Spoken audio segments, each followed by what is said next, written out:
सुरू करू. सुरू करा सर.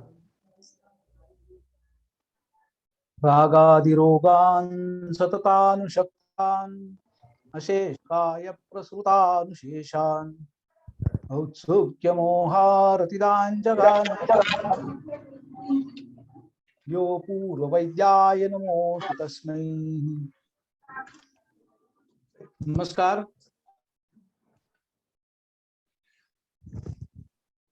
सर्वप्रथम आज साजऱ्या होणाऱ्या अमृत महोत्सवी स्वातंत्र्य दिनाच्या आपणा सर्वांना खूप खूप शुभेच्छा.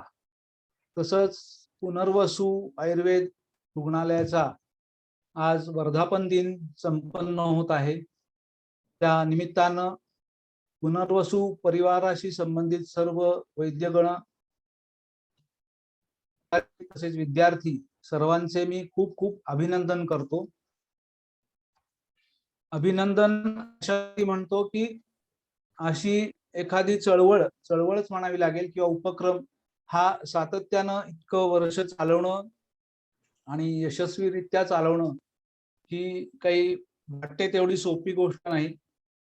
दुर्दम्य इच्छाशक्ती, खूप कष्ट त्यांनी केलेलं असल्यामुळे या सर्वांशिवाय हे अजिबात शक्य नाही. पुनर्वसूच्या पुढील सर्व वाटचालीस साठी सर्वप्रथम माझ्या खूप खूप शुभेच्छा. आजचा जो माझा विषय आहे तर तो म्हणजे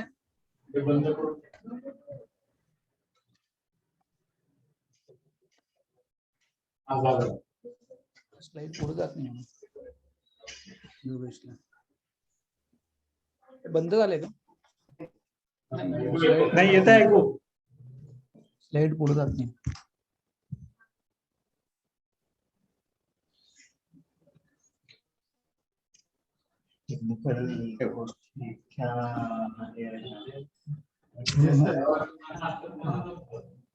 आजचा जो माझा विषय आहे तो म्हणजे प्रमेह आणि अनुभविक चिकित्सा विचार. प्रमेह म्हटल्यानंतर महागदांपैकी एक रोग आणि मग त्याचं स्वरूप हे सर्व वैद्यांच्या डोळ्यासमोरून सहजपणे तरळून जातं.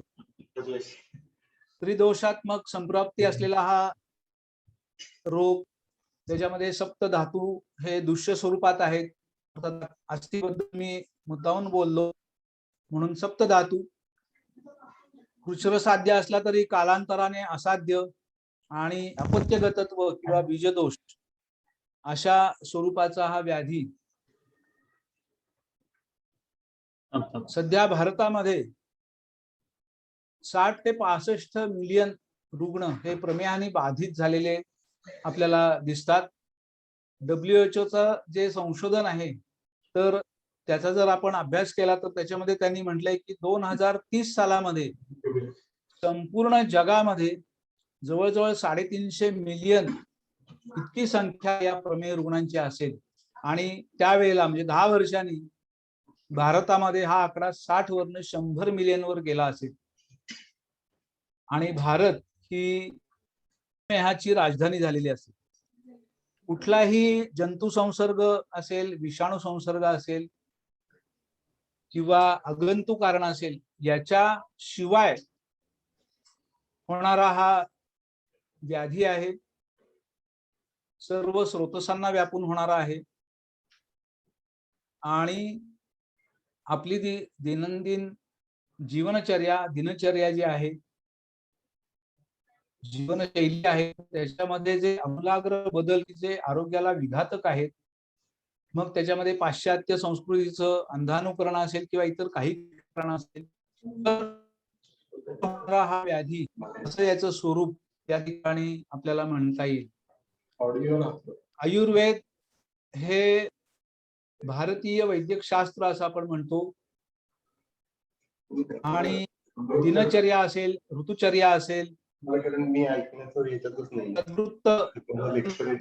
आचार असेल किंवा पथ्याच्या संकल्पना असतील, अशा वेगवेगळ्या माध्यमातून मार्गातून आदर्श जीवनशैली कशी असावी आणि निरोगी आयुष्य कसं असावं याचं उत्तम आणि सखोल मार्गदर्शन हे आयुर्वेद शास्त्रामध्ये केलेलं आहे, की जे आपलं भारतीय वैद्यक शास्त्र आहे.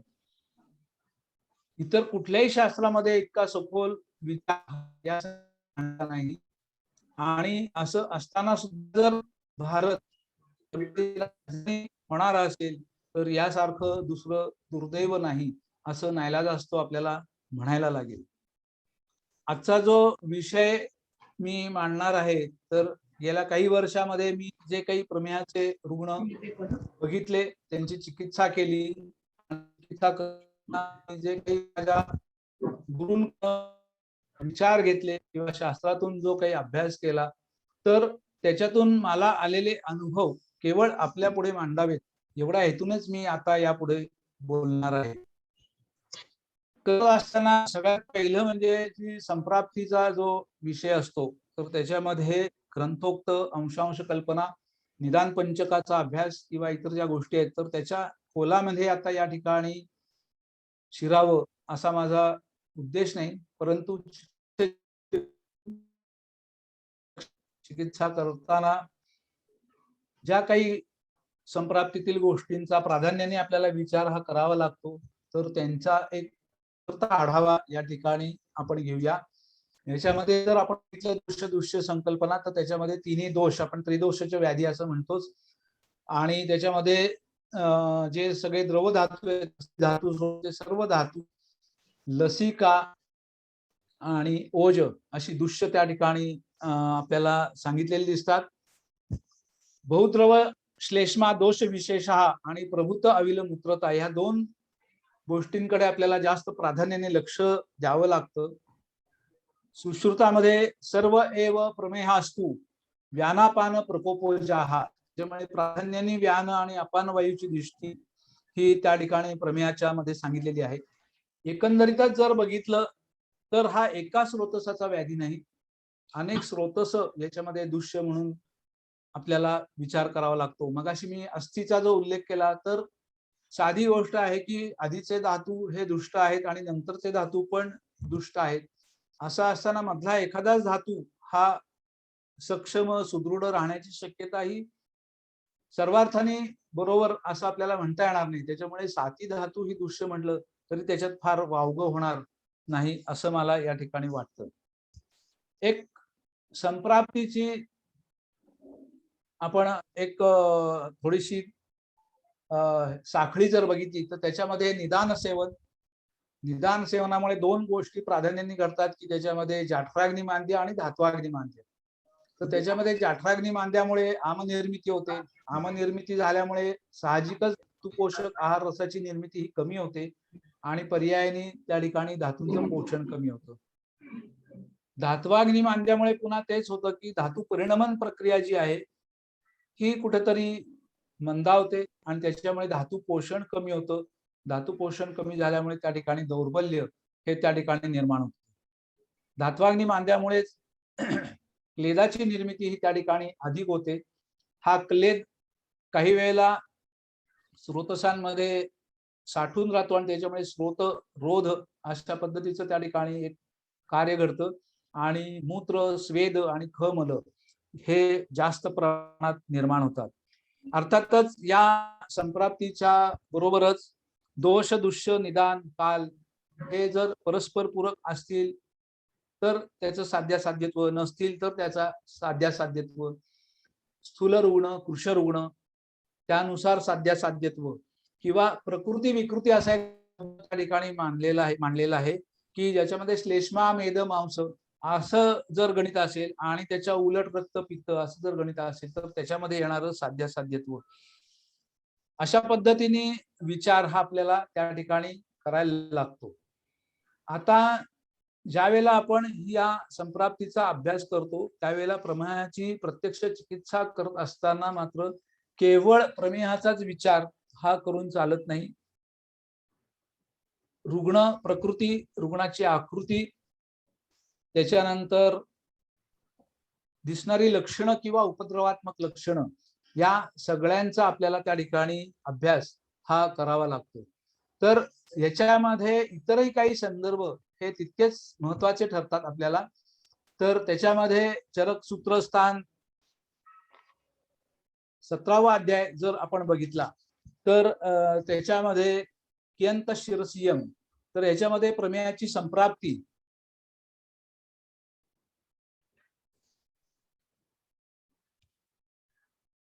त्याच्यामध्ये प्रमेय पीठिका विद्रदी यांचं वर्णन हे त्या ठिकाणी केलेलं आहे.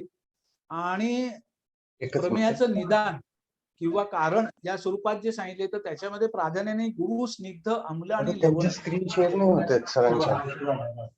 तर ते होतंय मग आता. ते नाही आम्ल आणि लवण रस यांचा त्या ठिकाणी उल्लेख प्राधान्याने केलेला दिसतो. मधुर रसाचा उल्लेख हा त्या ठिकाणी आपल्याला दिसत नाही. ते होत पाहिजे मगच होतात. त्याच्यानंतर चरक सूत्रस्थान जर 20वा बघितला महारोगाध्याय, तर त्याच्यामध्ये सगळे वातज, पित्तज, कफज असे रोग त्या ठिकाणी सांगितलेले आहेत. कफज रोगांचं वर्णन करताना मग त्याच्यामध्ये तृप्ती, तंद्रा, निद्राधिक्य, आलस्य किंवा धमनी प्रतिजय अशी लक्षणं किंवा व्याधी या स्वरूपात त्या ठिकाणी मांडलेले आहेत. आणि चिकित्सेच्या दृष्टिकोनातून त्यांनी सांगताना की कटुतिक्त कषाय रसांचा वापर करावा किंवा वृक्ष, तीक्ष्ण, उष्ण अशा द्रव्यांचा वापर करावा. अर्थातच हे सूत्र आपल्याला प्रमेयाच्या चिकित्सेमध्ये उपयोगी पडतं. त्याच्यानंतर अष्टवनिंदितीय आहार अष्टवनिंदितीय जर आपण अध्याय बघितला चरक सूत्रस्थान 21, तर त्याच्यामध्ये स्थूल आणि कृश यांचं वर्णन केलेलं दिसतं. आणि अतिस्थूलस्य तावदा ईश्वरासहा जवोपरो कृच्छ्रव्यवायता, दौर्बल्यम, दौर्गंध्यम, स्वेदबाधा किंवा क्षुत पिपासाती योगा, ही सर्व लक्षणं जी आहेत ही सगळी आपल्याला प्रमेयाच्या दृष्टिकोनातून अभ्यासता येतात आणि चिकित्सेच्या दृष्टिकोनातून त्याचा उपयोग होतो. बहुद्रव श्लेष्मा तसंच मेद, दुष्टी, प्राधान्य हे म्हणत असताना या ठिकाणी अष्टमनिंदितीमध्ये त्यांनी म्हणले की एक ठराविक स्थितीनंतर रुग्ण काय खातो, किती खातो याला महत्व राहत नाही. मेद एव उपचीयते न तथेतरे धातवा, केवळ मेदाचंच त्या ठिकाणी वाढ ही त्या ठिकाणी होतात. नंतर लंघन बृहणीय अध्याय बघितला किंवा संतर्पणीय अध्याय बघितला तर त्याचा सुद्धा आपल्याला प्रमेयाच्या चिकित्सेच्या दृष्टिकोनातून हा फार चांगला उपयोग होतो. कारण संतर्पणोक्त व्याधी असला तरी मेहेशु संतर्पणमेव कार्य असं म्हणलेलं आहे. त्यामुळे या दोन सुद्धा अभ्यास त्या ठिकाणी आपल्याला उपयोगी पडतो. संतर्पणोक्त व्याधीमध्ये पहिलं नाव हे प्रमेयाचं, जे प्रमेयाला त्या ठिकाणी आपल्याला प्राधान्य दिलेलं आढळतं. हे सर्व बघितल्यानंतर आपण ज्या वेळेला प्रत्यक्ष चिकित्सा करत असतो त्यावेळेला चिकित्सा करत असताना हे करायचं आहे तर त्याच्यामध्ये सगळ्यात पहिल्यांदा जाठराग्नी दीपन किंवा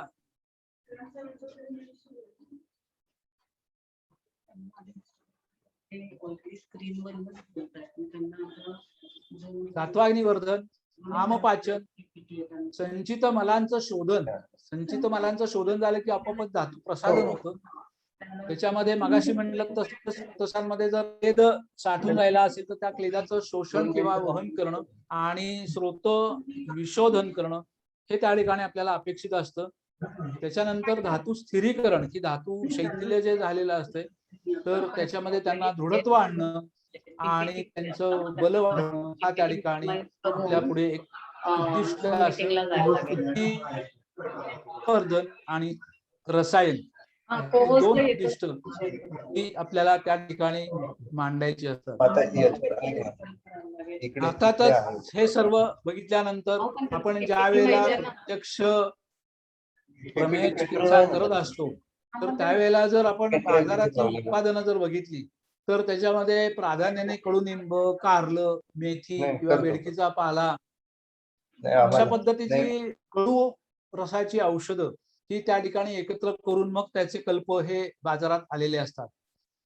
अर्थात हे इथं सांगण्याचा उद्देश असा आहे की आज प्रमेय हा सर्व परिचित व्याधी झालेला आहे त्या ठिकाणी फक्त वैद्यानेच किंवा डॉक्टरनेच आपलं डोकं चालवलं पाहिजे अशी वस्तुस्थिती आता राहिलेली नाही. आजाराविषयी माहिती गोळा करत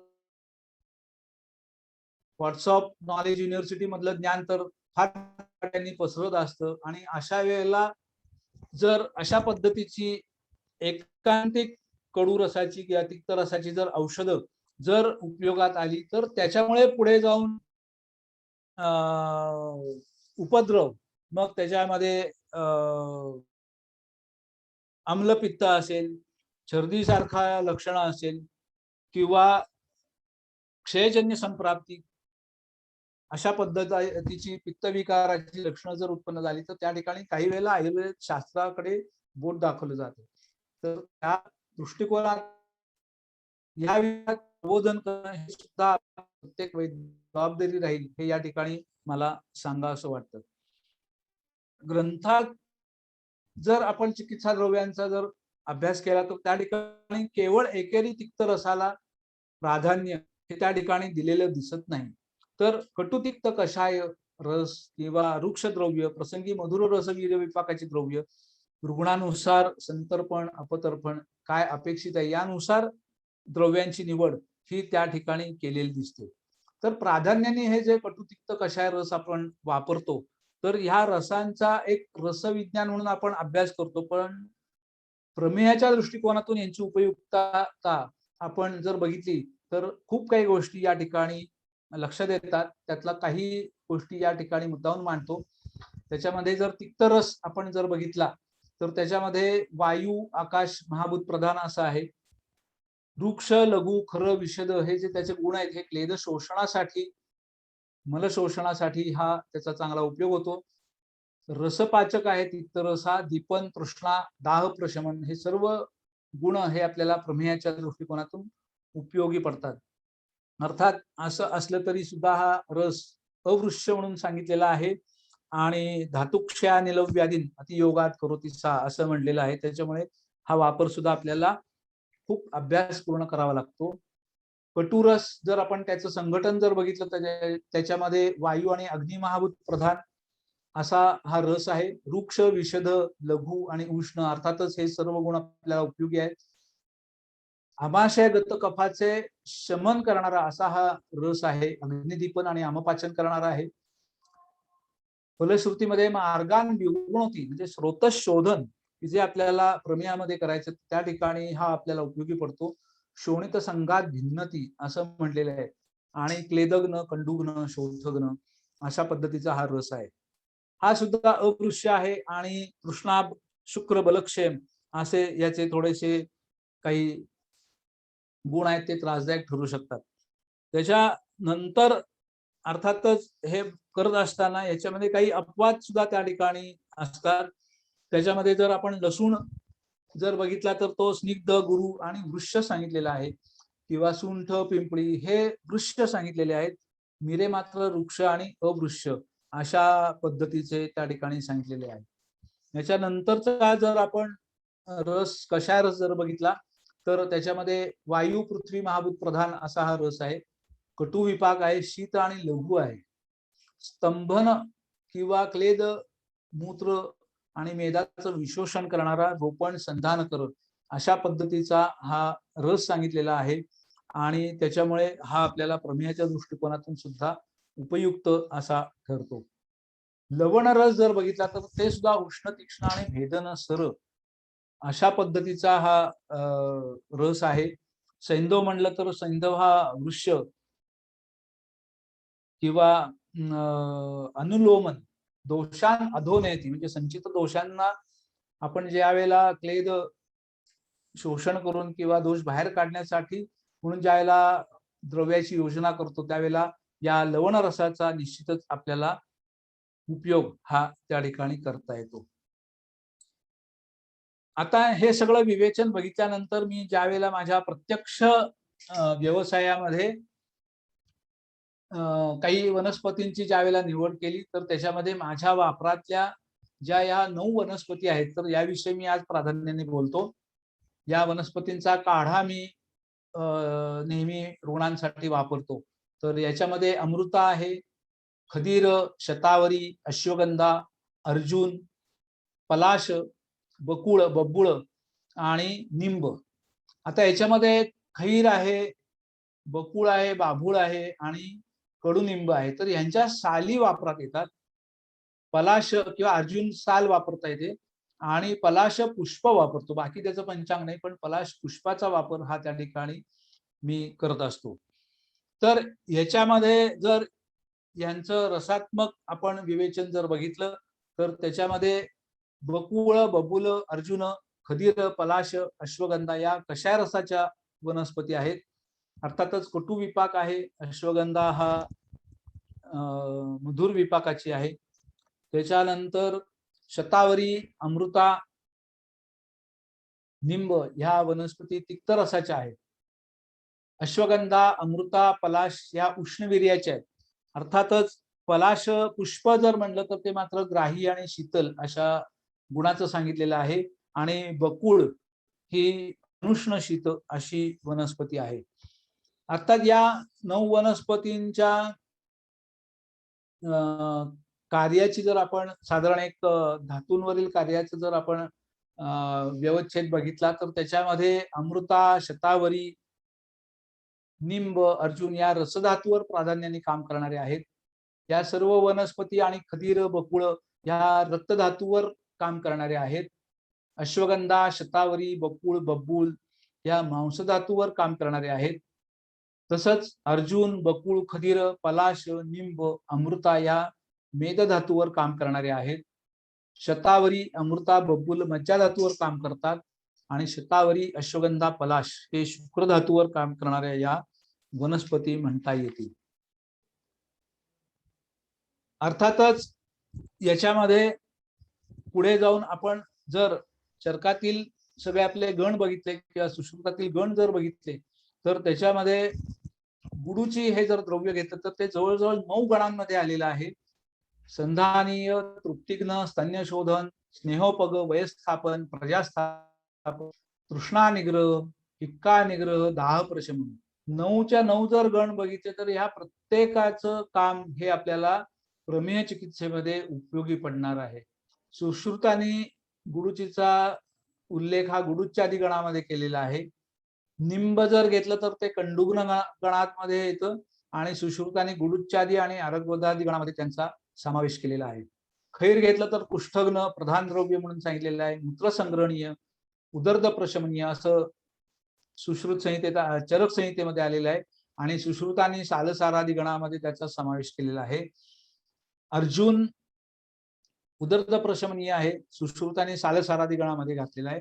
अश्वगंधा बल्य बृहणीय आहे आणि शतावरी बल्य वयस्थापन आणि सुश्रुतांनी वरुणादी गणामध्ये की त्याचा जो स्नेहगुण आहे तो संघात भेदन करणारा आहे, अश्मरी भेदन करणारा अशा या गणामध्ये शतावरीचा उल्लेख हा त्या ठिकाणी केलेला आहे.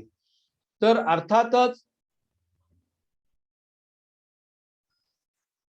सुश्रुतातील सालसारादी, गुडुच्चादी किंवा आर्गवदादी हे जर आपण गण बघितले तर ह्याच्यामध्ये सालसारादी गण हा जो सांगितला आहे हा कफमेदहर, कुष्ठघ्न, पांडू चिकित्सेत उपयोगी अशा पद्धतीचं वर्णन हे त्या ठिकाणी दिसतं.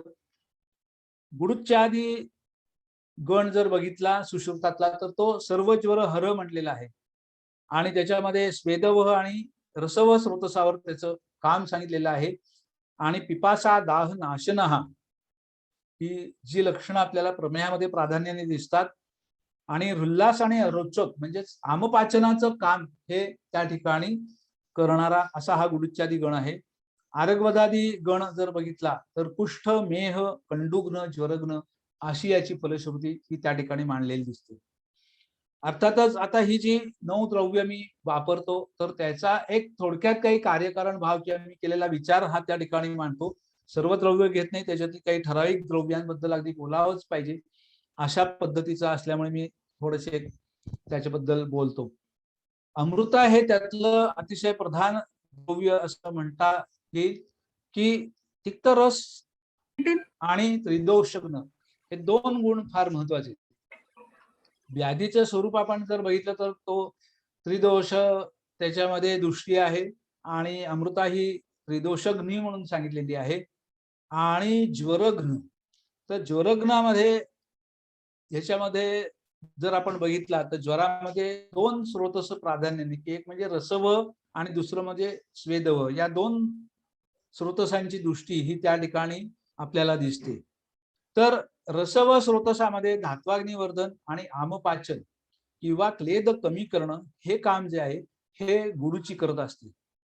आणि हे करत असताना सुद्धा तिक्त कटू असून सुद्धा ती रसायनी आणि मधुर विपाकी असल्यामुळे कुठेही वातप्रकोप किंवा क्षयजन्य संप्राप्ती होणार नाही याची त्या ठिकाणी आपल्याला थोडीशी खात्री मिळते.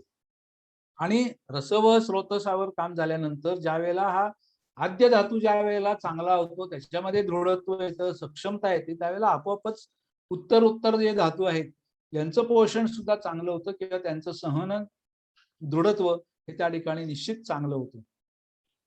मेदाचे शैथिल्य दूर करून त्याच्यामध्ये दृढत्व प्राप्त करण्यासाठी अतिशय उत्तम औषध म्हणून गुडूचीकडे बघता येईल, किंवा मेदधातूचे अस्थिधातूमध्ये चांगल्या म्हणजे प्राकृत मेदधातू पासून अस्थिधातू प्राकृत तयार होणं, कारण त्या ठिकाणी पुन्हा काठीण्य यायचं. तर हे काम गुडूची करत असते. आणि म्हणूनच जे अस्थिआश्रणाम व्याधीनाम पंचकर्माने विशेषण, तर त्याच्यामध्ये जे तिक्त क्षीरबस्ती येतं त्याच्यामध्ये सुद्धा गुळवेल किंवा शतावरी अशा रसायन औषधांचा वापर हा आपल्याला त्या ठिकाणी केलेला दिसतो. स्वेदव स्रोतसावर जे काम आहे ते त्याच्यामध्ये स्रोतस शोधन किंवा क्लेदाला स्वेदव स्रोतसाकडे न्यायचं, आणि स्वेदव हे करत असतानाच स्वेदव स्रोतसाचं जो विबंध आहे, अवरोध आहे, हा दूर करायचं काम हे अमृता करत असते. त्याच्यामुळे दोन गोष्टी असतात, की आपण बघतो की स्वेदव आणि मूत्रव स्रोतस आहेत. स्वेदस्य क्लेद विद्रुती आणि मूत्रस्य क्लेद वहन. आपण व्यवहारात सुद्धा बघतो की उन्हाळ्यामध्ये घाम जास्त येतो, स्वेद जास्त येतो आणि मूत्राचं प्रमाण कमी होतं, किंवा थंडीमध्ये किंवा पावसाळ्यामध्ये बघितलं तर स्वेदाचं प्रमाण कमी होतं आणि मूत्राचं प्रमाण वाढतं. तर ही संप्राप्ती किंवा दोष आहेत हे इकडनं तिकडे जात असतात. तर मेदातील क्लेदाला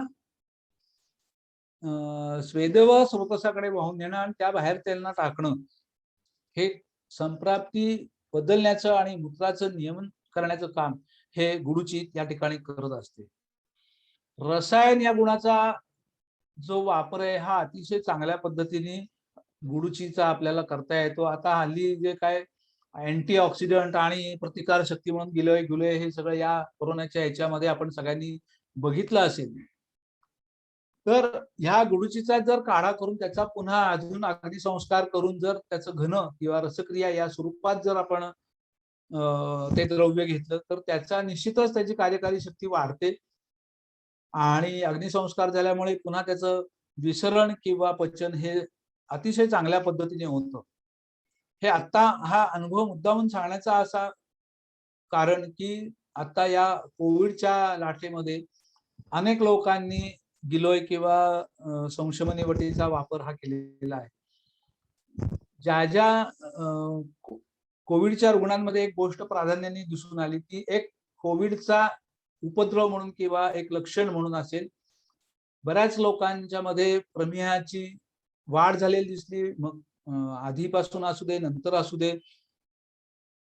पण मग रक्त शर्करा वाढली असेल, लक्षणं वाढली असतील असं एक दिसलं, किंवा कोविडची जी आधुनिक चिकित्सा द्रव्य जी वापरली गेली त्याचा काही एक दुष्परिणाम असेल, त्यामुळे सुद्धा काही वेळेला ही लक्षणं वाढलेली दिसली. परंतु जे जे रुग्ण मी जे बघितले तर ज्यांना संशमनी गुटी किंवा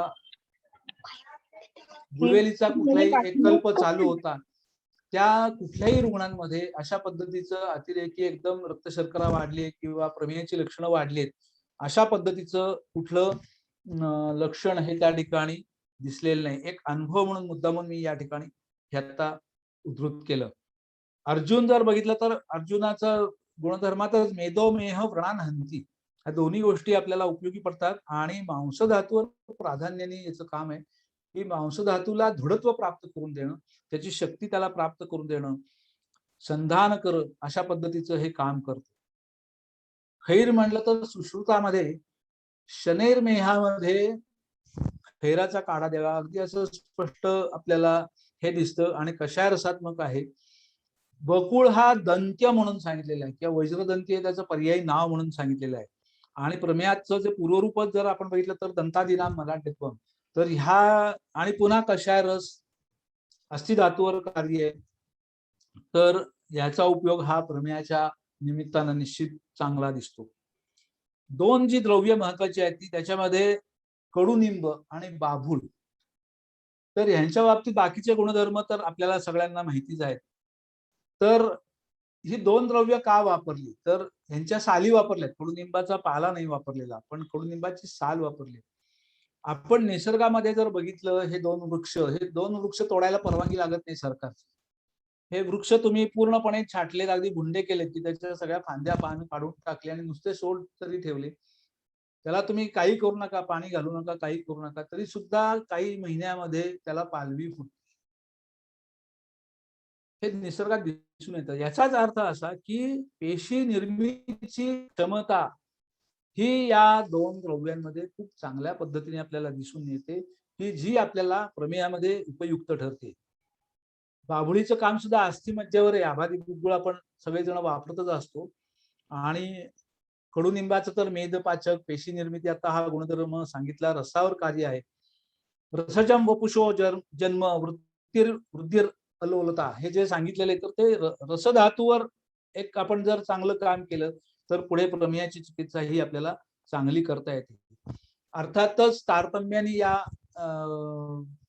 कडुनिंबाचा वापर हा त्या ठिकाणी केला जातो. दोन प्रकारचे काढे आम्ही करतो की ज्याच्यामध्ये हे सगळी 9च्या 9 द्रव्य असतात.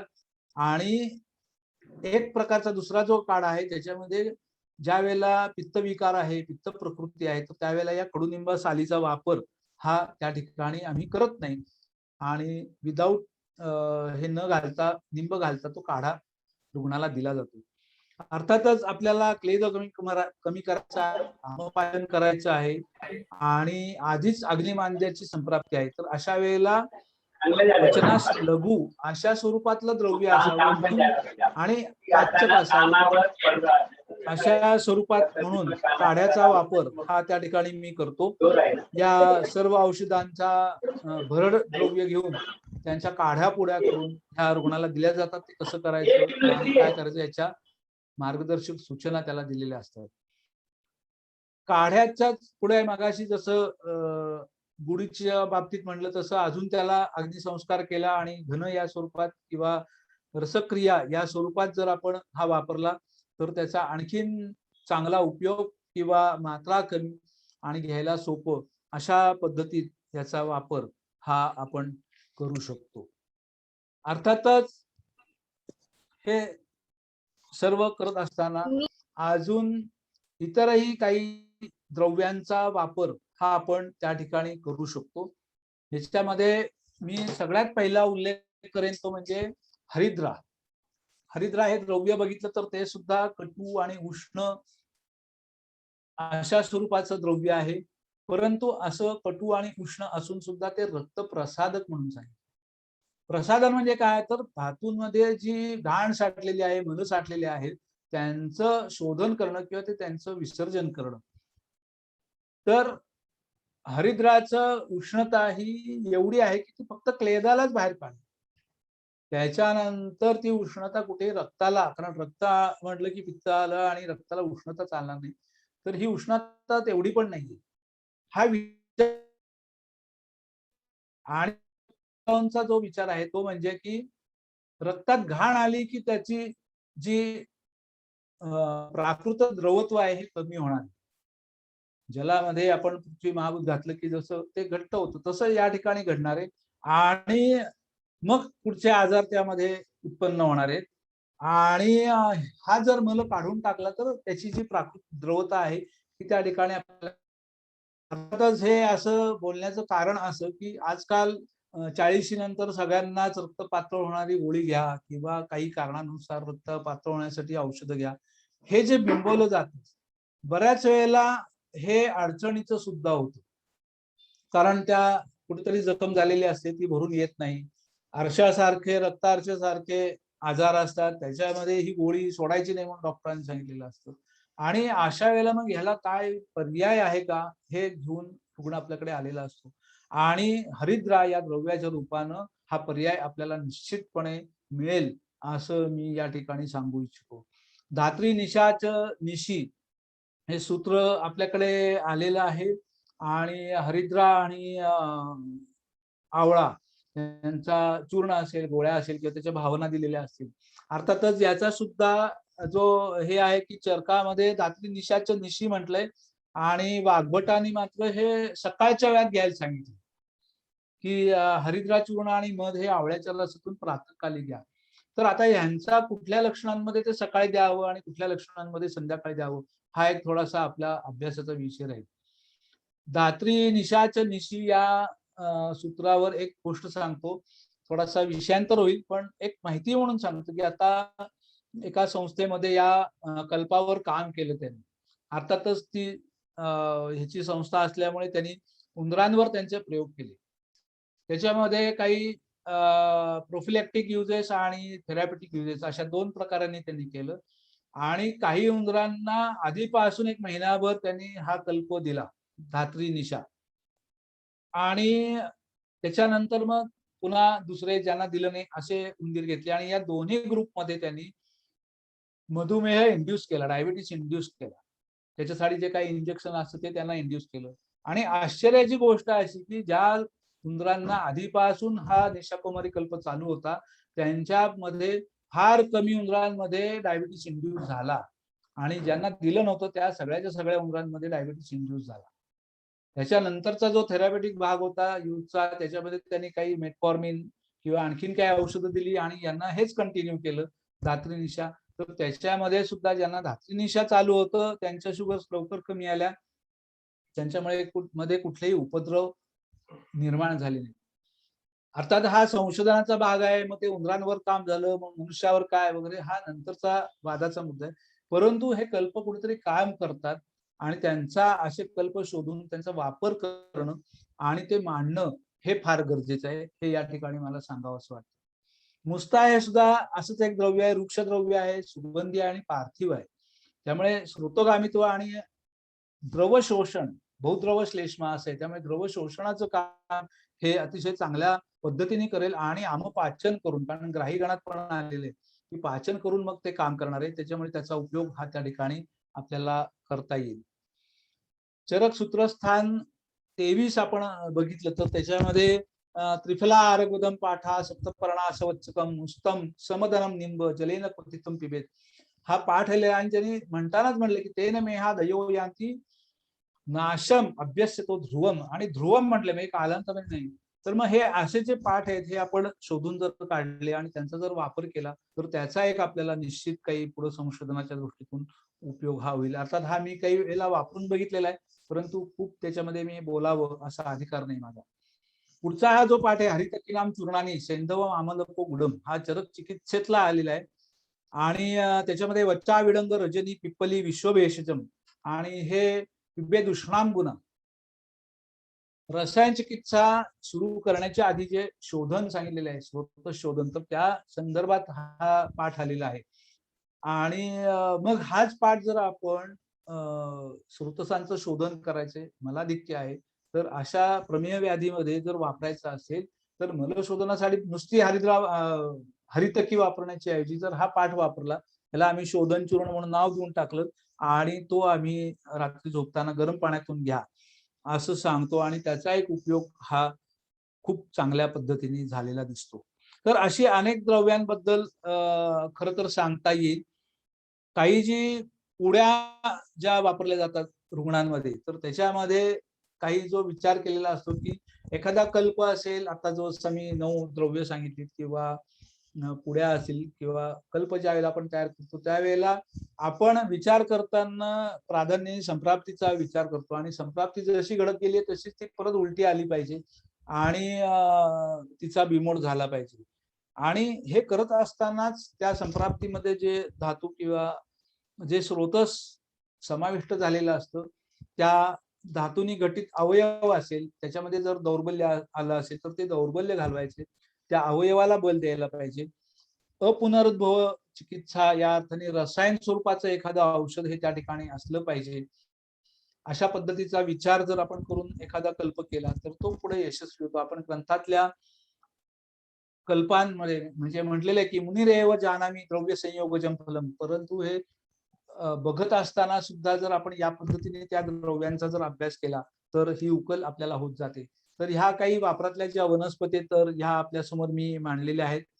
तर मग त्याच्यामध्ये रसपाचक आहे, सुवर्णमालिनी वसंत आहे, लघुमालिनी वसंत आहे, शृंग आहे, रौप्य आहे, त्रिवंग भस्म आहे. वरधारा हे एक नवीन द्रव्य मी विशेष द्रव्य असं तुम्हाला सांगेन.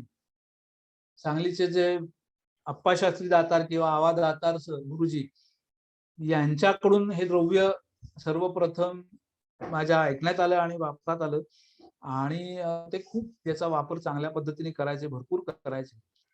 कषायोष्ण आणि रसायन अधिकारातलं हे द्रव्य आहे वरधारा आणि दृश्य आहे. आणि फलश्रुतीमध्ये जर बघितलं तर शोथ आणि मेह हे दोन महत्वाचे मुद्दे त्यांनी सांगितलेले आहेत. आणि रसायन या अर्थाने की शुक्र आयुर बल मेधाग्नी हे वर्धन सांगितले. शुक्राची दृष्टी फार महत्वाची आपल्याला प्रमेयामध्ये बघायला मिळते. आणि स्वरकांतिकर, स्वरकांतिकर म्हटल्यानंतर रसायनाचा हा फार मोठा भाग हा आपल्या ठिकाणी मिळतो आणि असं असून सुद्धा ती याच्यामध्ये काम करते. तर वरधारा हे एक महत्वाचं द्रव्य या ठिकाणी आपल्याला सांगू इच्छितो. मुखपाक आहे, अंतर्दाह आहे. तर अशा वेळेला वड, उंबर, पिंपळ, चंदन यांचा काढा या स्वरूपात किंवा क्षीरपाक या स्वरूपात मी वापरतो. बऱ्याच वेळेला हस्तपाद दाह, कंठशोष किंवा सदाह मूत्र प्रवृत्ती हे प्रधान लक्षण घेऊन रुग्ण येत असतात.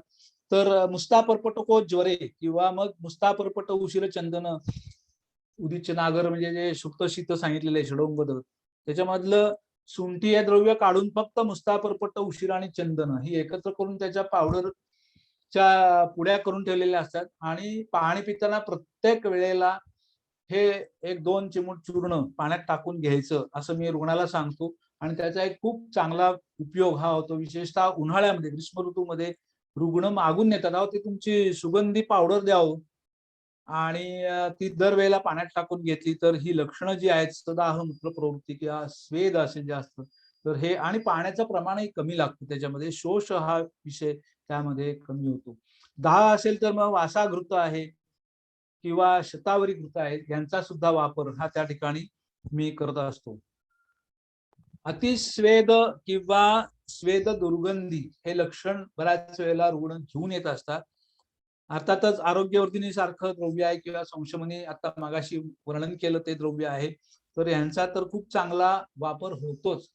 परंतु वासापत्र स्वरस हा जर अंगाला चोळायला दिला आणि पोटातही जर घेतला तर घामाची दुर्गंधी ही जाते, हे अगदी प्रत्यक्ष आपल्याला अनुभवायला येते. पोट्टम चुक्क्यादी चूर्ण आहे तर त्याचं सुद्धा उद्वर्तन केलं तर त्याचा खूप फायदा होतो. दातार गुरुजी आमचे सुंठीची पावडर द्यायचे रुग्णाला किंवा सुगंधी कचोऱ्याची पावडर, आणि ती खाली पेपर घ्यायचा आणि हातावर घेऊन ती चोळायची दोन्ही हाताने. खाली पडलेलं चूर्ण असेल ते परत भरून घ्यायचं आणि ते पुन्हा दुसऱ्या दिवशी वापरायचं. आणि खरोखरच हाताला येणारा घाम किंवा पायाला येणारा घाम हा या अवचूर्णाने कमी झालेला दिसतो. स्थौल्याची चिकित्सा किंवा स्थौल पेशंट असेल आणि प्रमेय आहे तर त्याच्यामध्ये मग अगस्ती प्राश आहे किंवा अगस्ती हरितकी सारखा कल्प आहे, कंस हरितकी आहे, गोमूत्र हरितकी आहे, हे कल्प रुग्णानुसार वापरले जातात. पण कृश जर रुग्ण असेल तर त्याच्यामध्ये संतर्पण बलवर्धन हे अपेक्षित असतं आणि मेहेशु संतर्पणमेव कार्य असं म्हटलेलं आहे. तर त्या दृष्टिकोनातून अमृत प्राशावलेह हा अतिशय चांगला कल्प हा मी या ठिकाणी सांगेन. वैद्य जुळेकर सरांनी हा पहिल्यांदा माझ्याकडनं करून घेतला होता. अष्टांग हृदय काश चिकित्सेतला हा पाठ आहे आणि खरं म्हणजे क्षयजन्य संप्राप्ती किंवा राजयक्ष्मा असं त्याचं थोडक्यात हे आहे. परंतु या ठिकाणी सुद्धा दौर्बल्य स्वर वर्णहीन अशा अवस्थांमध्ये तो उपयोगी पडतो असं म्हटलेलं आहे. अर्थातच ही लक्षणं ही ओजक्षयाची लक्षणं आहेत. आणि ओज हे तर प्रमेयामधलं एक दृश्य म्हणून सांगितलेलं आहे. आणि त्यामुळे संतर्पण या अर्थानं या अमृतप्राशावलेचा खूप चांगला उपयोग हा होतो. याच्यासारखंच असेच हे पाठ जे आहेत हे शोधायची सवय ही जुळेकर सरांनी आम्हाला त्यावेळेपासून लावली, कोल्हटकर सरांनी लावली आणि त्याच्यामुळे हे शोध कार्य कायमच चालू राहतं. मेघनाद रस हा सुद्धा एक असाच पाठ आहे योगरत्नाकरामधला, तोही वापरात असतो. शिलाजीत, लोह भस्म, कज्जली, सुवर्णमाक्षिक भस्म, हळद, कवठ, तुवरकाला पृष्ठामध्ये महत्व दिले, पण प्रमेयामध्ये सुद्धा ते वापरलेलं दिसतं. त्रिफळा, त्रिकटू आणि माक्याच्या रसाच्या म्हणजे रसायन द्रव्याच्या 21 भावना या त्या ठिकाणी दिलेल्या असतात आणि ह्याचा एक चांगला उपयोग हा त्या ठिकाणी होतो. अर्थातच हे करत असताना नेहमीचे जे कल्प आहेत तर त्याच्यामध्ये ताप्यादी लोह, नवायस लोह आणि पुनर्नवा मंडू या 3 औषधांचा वापर हा प्राधान्याने करावा लागतो. अर्थातच हे करत असताना त्यातली रुग्णाची लक्षणं आणि यातील एक सगळा जो समवाय आहे यांचा कुठेतरी मेळ घालावा लागतो. आणि तो थोडक्यात मी काय विचार करतो हा समोर मांडलेला आहे की ताप्यादी लोह जर बघितलं तर त्याच्यामध्ये रौप्य भस्म, शिलाजी, सुवर्णमाक्षिक भस्म अशी औषधं आहेत. कृश व्यक्ती असेल, अपस्मारासारखे जर व्याधी असतील त्याच्या जोडीला तर त्याच्यामध्ये हा वापरला जातो. मज्जा धातूवर काम आहे त्याच्यामुळे पादतल दाह, पादतल बाधिर्य, हस्तपाद चिमचिमायन अशा पद्धतीची लक्षणं असेल तर प्राधान्याने हे ताप्यादी लोह वापरलं जातं. याच्यातील रौप्य भस्म जर घेतलं तर त्याचे गुणधर्म बघितले तर वृष्य आहे आणि क्षरण करणारा असून सुद्धा ते रसायन अधिकारातलं म्हणून सांगितलेलं आहे. तर त्याचा एक चांगला उपयोग होतो. आणि ग्रहणी, गुदजान, गदान हे जे आहे बऱ्याच वेळेला ग्रहणीनंतर प्रमेह अशी संप्राप्ती दिसते की खूप कर्षण होतं आणि रुग्ण कृश होत जातो. पचनाच्या तक्रारी असतात आणि जाठराग्नी मांद्य असतो आणि त्याच्यानं नंतर पुढे कुठेतरी प्रमेह हा उत्पन्न होतो. तर या ठिकाणी ताप्यादी लोहाचा आंत्राची शक्ती वाढवण्याचा, मग ताप्यादी लोहाबरोबर मग पंचामृत परपटे असेल, सुवर्ण परपटे असेल अशा पद्धतीचा वापर हा त्या ठिकाणी केला जातो ग्रहणीच्या संदर्भात. कामलेचा इतिहास आहे, यकृत विकृती आहे, अरुची, अग्निमांद्य आहे आणि रुग्ण स्थूल आहे तर अशा वेळेला मग नवायस लोह की जे पांडू चिकित्सेमध्ये सांगितले आहे, रसाचं रक्तामध्ये परिवर्तन चांगल्या पद्धतीने करणं, मेदाचं शैथिल्य दूर करणं, दृढत्व वाढवणं हे जे आहे हे या नवायस लोहाने आपल्याला साधतं. तिन्ही मध्ये हे आहेत. आपण नवगुगुळ बघितला तर तो स्थौल्य चिकित्सेमध्ये आलेला आहे की प्राकृत मेद हा वाढला पाहिजे आणि जो शैथिल्य प्राप्त झालेला आहे किंवा जो दूषित मेद आहे हा आपल्याला त्या ठिकाणी कमी करायचा आहे. तर त्या ठिकाणी नवायस लोहाचा हा वापर हा त्या ठिकाणी होतो. पुनर्नवा मंडू याच्यामध्ये गोमूत्रामध्ये सगळं पाचन आहे आणि त्याच्यामुळे पुन्हा हा उष्ण तीक्ष्णतेकडे जातो. स्थौल्य विकारात मूत्रविकार, मूत्रकृच्र, शोथ आणि पांडू याच्यामध्ये उपयुक्त असा हा कल्प म्हणावा लागेल. याच्यानंतरची जी ही 3 भस्म आहेत, त्रिवंग, नाग, वंग आणि जसद, तर याच्यामध्ये सुद्धा बघितलं तर नाग अतिउष्ण आहे, वंग उष्ण आहे आणि जसद हे शीत सांगितलेलं आहे. तिन्ही वृक्ष म्हणून सांगितलेली आहेत. पण याच्यामध्ये नागभस्म जे हे सांगितलंय हे वीर्य वृद्धिकर म्हणून सांगितलेलं आहे आणि वंग जर म्हटलं तर ते स्तंभन, वीर्य स्तंभन म्हणून सांगितले आहे की सांगतानाच त्यांनी म्हटलेलं आहे की सार्वधिक शुक्र आणि ओज यांचं रक्षण करणारा असं हा वंग सांगितलेला आहे. जो नित्य वंगभस्माचे सेवन करतो त्याचं वीर्य निद्रेमध्ये सुद्धा कधी स्खलन होत नाही अशा अर्थाचं एक सूत्र ग्रंथामध्ये आलेलं आहे. आणि योगरत्नाकर मध्ये तर स्पष्टपणे जंतुघ्न आणि दाहघ्न अशा गुणधर्माचं वंग हे याचं वर्णन केलेलं आहे. तर ह्याचा उपयोग आपल्याला प्रमेय चिकित्सेच्या दृष्टीतून खूप चांगला होतो. त्रिवंग आपण वापरतो पण ज्या वेळेला विशेष संप्राप्ती आपल्या समोर दिसते त्यावेळेला या तिन्हींचा एक वेगवेगळ्या पद्धतीने वापर हा आपण त्या ठिकाणी करतो. जसद भस्म बघितलं तर रसतरंगिणीमध्ये व्रण स्रंसावर रोधन आणि निश्वास स्वेद, रात्री स्वेद येत असेल तर याचा उपयोग होतो जसदाचा. तर व्रण स्रंस प्रोलॅप जर असेल तर तो सुधारण्याचं काम हे त्या ठिकाणी केलं जातं. याच्यानंतरच्या ज्या दोन कल्प वापरत आहेत त्याच्यामध्ये सुवर्णमालिनी वसंत आणि वसंत कुसुमाकर, हे फार सुवर्णमालिनी कमी वापरलं जातं, सुवर्णकल्प खूप कमी यांनी वापरले जातात. परंतु जर नवोत्थ व्याधी आहे आणि संप्राप्ती ही रसरक्त मांस धातूपर्यंत मर्यादित असेल तर त्याच्यामध्ये प्राधान्याने सुवर्णमालिनी वसंत याचा वापर हा या ठिकाणी केला जातो. कलखापरी, हिंगूळ, मिरे सगळी रसपाचक किंवा आमपाचन करणारी द्रव्य आहेत. आणि त्याच्या उलट जर वसंत कुसुमाकर घेतला तर त्याच्यामध्ये मौक्तिक, रौप्य किंवा अभ्रक ही सगळी मनोवह स्रोतसावर मज्जा शुक्र धातूवर काम करणारी औषधे. त्याच्यामुळे ज्या वेळेला व्याधी चिरकारी होतो, चिरकारी झाला की मनस्वास्थ्य बिघडतच रुग्णाचं, तर त्यावेळेला वसंत कुसुमाकर किंवा जीर्णावस्था आहे तर त्या ठिकाणी इंद्रिय शैथिल्य दूर करण्याचं काम हे वसंत कुसुमाकर करतो आणि वातवाहिन्यांना बल देणं हे त्याचं काम आहे. आपण जर त्याच्या कल्प जर बघितला तर त्याच्यामध्ये कदली कंद सोरस असेल, चंदन असेल, इक्षू, वासासोरस, वाळा अशा द्रव्यांच्या भावना या त्याच्यावर दिलेल्या आहेत आणि त्याच्यामुळे अतिशय सूक्ष्म स्रोतोगामित्व हे त्याच्यामध्ये आपल्याला बघायला मिळतं. अर्थातच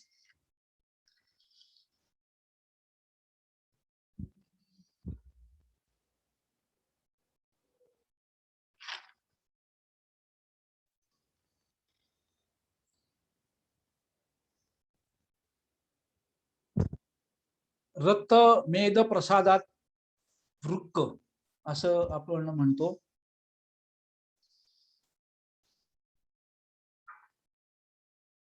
आणि मूत्रस्य क्लेद वहनम असं कार्य आपण सांगतो.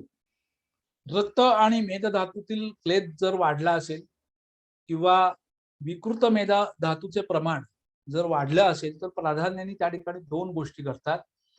एक म्हणजे वृक्क किंवा मूत्रपिंडाला मिळणारा पोषक अंश हा कमी होतो, त्यातील स्नेह कमी होतो आणि रौक्ष वाढतं आणि त्या ठिकाणी एक प्रकारचं दौर्बल्य निर्माण होतं आणि त्यामुळे क्लेद किंवा मल हे बाहेर टाकण्याचं काम हे त्या ठिकाणी मंदावतं. काही वेळेला अतिकर्षणाने किंवा अतिरिक्त लंघनानं किंवा मूत्र औषधांच्या अतिवापरानं, मग ती ॲलोपॅथीची चिकित्सा असेल काही असेल, तर त्याच्यामुळे सुद्धा काही वेळेला अति क्षरण होतं आणि प्राकृत मेदाचं क्षरण किंवा हनन हे त्या ठिकाणी घडतं आणि धातूचं बल हे कमी होतं. दुसरी संप्राप्ती काय घडते तर काही वेळेला क्लेदाचं प्रमाण हे खूपच वाढतं, अतिरिक्त प्रमाणात वाढतं आणि त्यामुळे हा क्लेद मूत्र व स्रोतसाच्या मुखाशी जाऊन जमा होतो आणि त्या ठिकाणी अवरोध निर्माण होतो. म्हणजे उत्पत्ती आणि वहन याचा मेळ संपला की मग त्या ठिकाणी कुठतरी एक साठवणूक आपण म्हणतो की तुंबणं अशा पद्धतीची संप्राप्ती ही त्या ठिकाणी होते आणि त्याच्यामुळे मग काही वेळेला मूत्रकृच्र किंवा अल्पमूत्रता अशी लक्षणं तेही त्या ठिकाणी उत्पन्न होतात. व्यवहारात काही वेळेला रक्तातील क्रिएटिनिनचे प्रमाण वाढलेले दिसते, तर अशा वेळेला मात्र गुळवेली सारखं द्रव्य हे अतिशय चांगलं काम करतं. अविनाप काढा म्हणून आम्ही वापरतो की ज्याच्यामध्ये अमृता, विदारी, नारायणी आणि पलाश पुष्प, अविनाप. तर हा काढा या स्वरूपात किंवा क्षीरपाक या स्वरूपात आम्ही नेहमी वापरतो. अधोग रक्तपित्त चिकित्सा जर आपण बघितली तर त्याच्यामध्ये ज्या वेळेला मूत्रमार्गातून रक्त किंवा दुष्टदोष हे जर बाहेर पडत असतील तर त्या ठिकाणी विदारी आणि नारायणी किंवा शतावरी या दोन द्रव्यांचा वापर हा त्या ठिकाणी सांगितलेला आहे. याचाच अर्थ असा की या दोन द्रव्यांचं गामित्व हे मूत्र व स्रोतसाकडे आहे. बाकीचे त्याचे गुणधर्म हे आपण बघितले तर मग आमपाचन आहे, क्लेदनाशन आहे, सगळं आहे. तर रसायन आहे आणि अतिकर्षण होणार नाही याची खात्री आहे. त्याच्यामुळे हा योग या ठिकाणी अतिशय उपयुक्त ठरतो. अर्थातच आजाराचं स्वरूप रुग्ण हे बघून अजून त्याच्यामध्ये ऋणपंचमूळ असतील, मग इक्षू मूल असेल, कुश, दर्भ हे मिळतात आणि आमच्याकडे तर ते सुद्धा काढा या स्वरूपात या ठिकाणी त्याच्यामध्ये घातले जातात. आणि काढा या स्वरूपात किंवा क्षीरपाक या स्वरूपात हे आम्ही रुग्णाला देत असतो. काही वेळेला क्षीरबस्ती या स्वरूपात सुद्धा याचा वापर हा अतिशय चांगल्या पद्धतीने दिसतो. अर्थातच बस्तींची संख्या ही त्या ठिकाणी जास्त घ्यायला लागते. म्हणजे महिना 30 बस्ती हे त्या ठिकाणी दिल्यानंतर याचा खूप चांगला उपयोग झालेला दिसतो. अर्थात चंद्रप्रभा, आरोग्यवर्धिनी आहे, पुनर्नवा मंडूर आहे, यांसारखी औषधं या ठिकाणी उपयुक्त पडतात.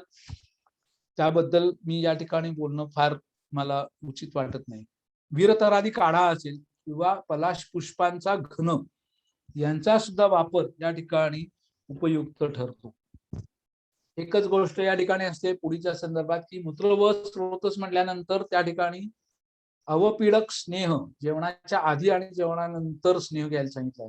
तर मग एक पुडी जेवणापूर्वी तुपातून आणि एक पुडी जेवणानंतर तुपातून अशा पद्धतीचा सल्ला हा रुग्णाला दिला जातो. कित्येक वेळेला रक्त शर्करेचं प्रमाण हे प्राकृत असताना सुद्धा दंतादिना मलाढ्यत्व सारखी किंवा प्रभुत्व अविलमूत्रता, नक्तमूत्रता, दौर्बल्य अशी लक्षणं ही त्या ठिकाणी दिसून येतात. रक्त शर्करेचं प्रमाण प्राकृत आहे पण ही लक्षणं दिसतात. किंवा काही वेळेला उलट होतं, रक्त शर्कराचं प्रमाण जास्त आहे आणि अशा वेळेला सुद्धा ही उपरोक्त जी लक्षणं आहेत प्रभुत्व अविलमूत्रता ही आपल्याला त्या ठिकाणी दिसून येत नाही. तर त्याच्यामुळे रक्त शर्करेच्या रिपोर्टवरच प्रत्येक वेळेला आपलं निदान किंवा चिकित्सा ही अवलंबून नसते. वैद्याने रुग्णाचं केलेलं परीक्षण, त्याच्यातल्या नोंदी आणि त्यानुसारच वैद्य हा आपला चिकित्सा उपक्रम जो आहे हा ठरवत असतो. तर त्या संदर्भातनं काही रुग्णानुभव मी आपल्या पुढे मांडतो. एक स्त्री रुग्ण, वय वर्ष 34, स्थौल्य हे प्रधान लक्षण, जवळजवळ 30 किलोच्या पेक्षा वजन हे जास्त होतं, उंची कमी, पादशोथ, दिवास्वाप, अव्यायाम, मलावष्टंभ, मासिक पाळीच्या तक्रारी आणि रक्त शर्करा खूप वाढलेली होती. इतर परीक्षण आणि इतिहास घेताना असं लक्षात आलं की या स्त्रीच्या 2 प्रसूती झाल्या होत्या. पहिल्या वेळेला जुळल्या मुली होत्या 2 आणि नंतरच्या वेळेला पुन्हा एक मुलगी झाली होती.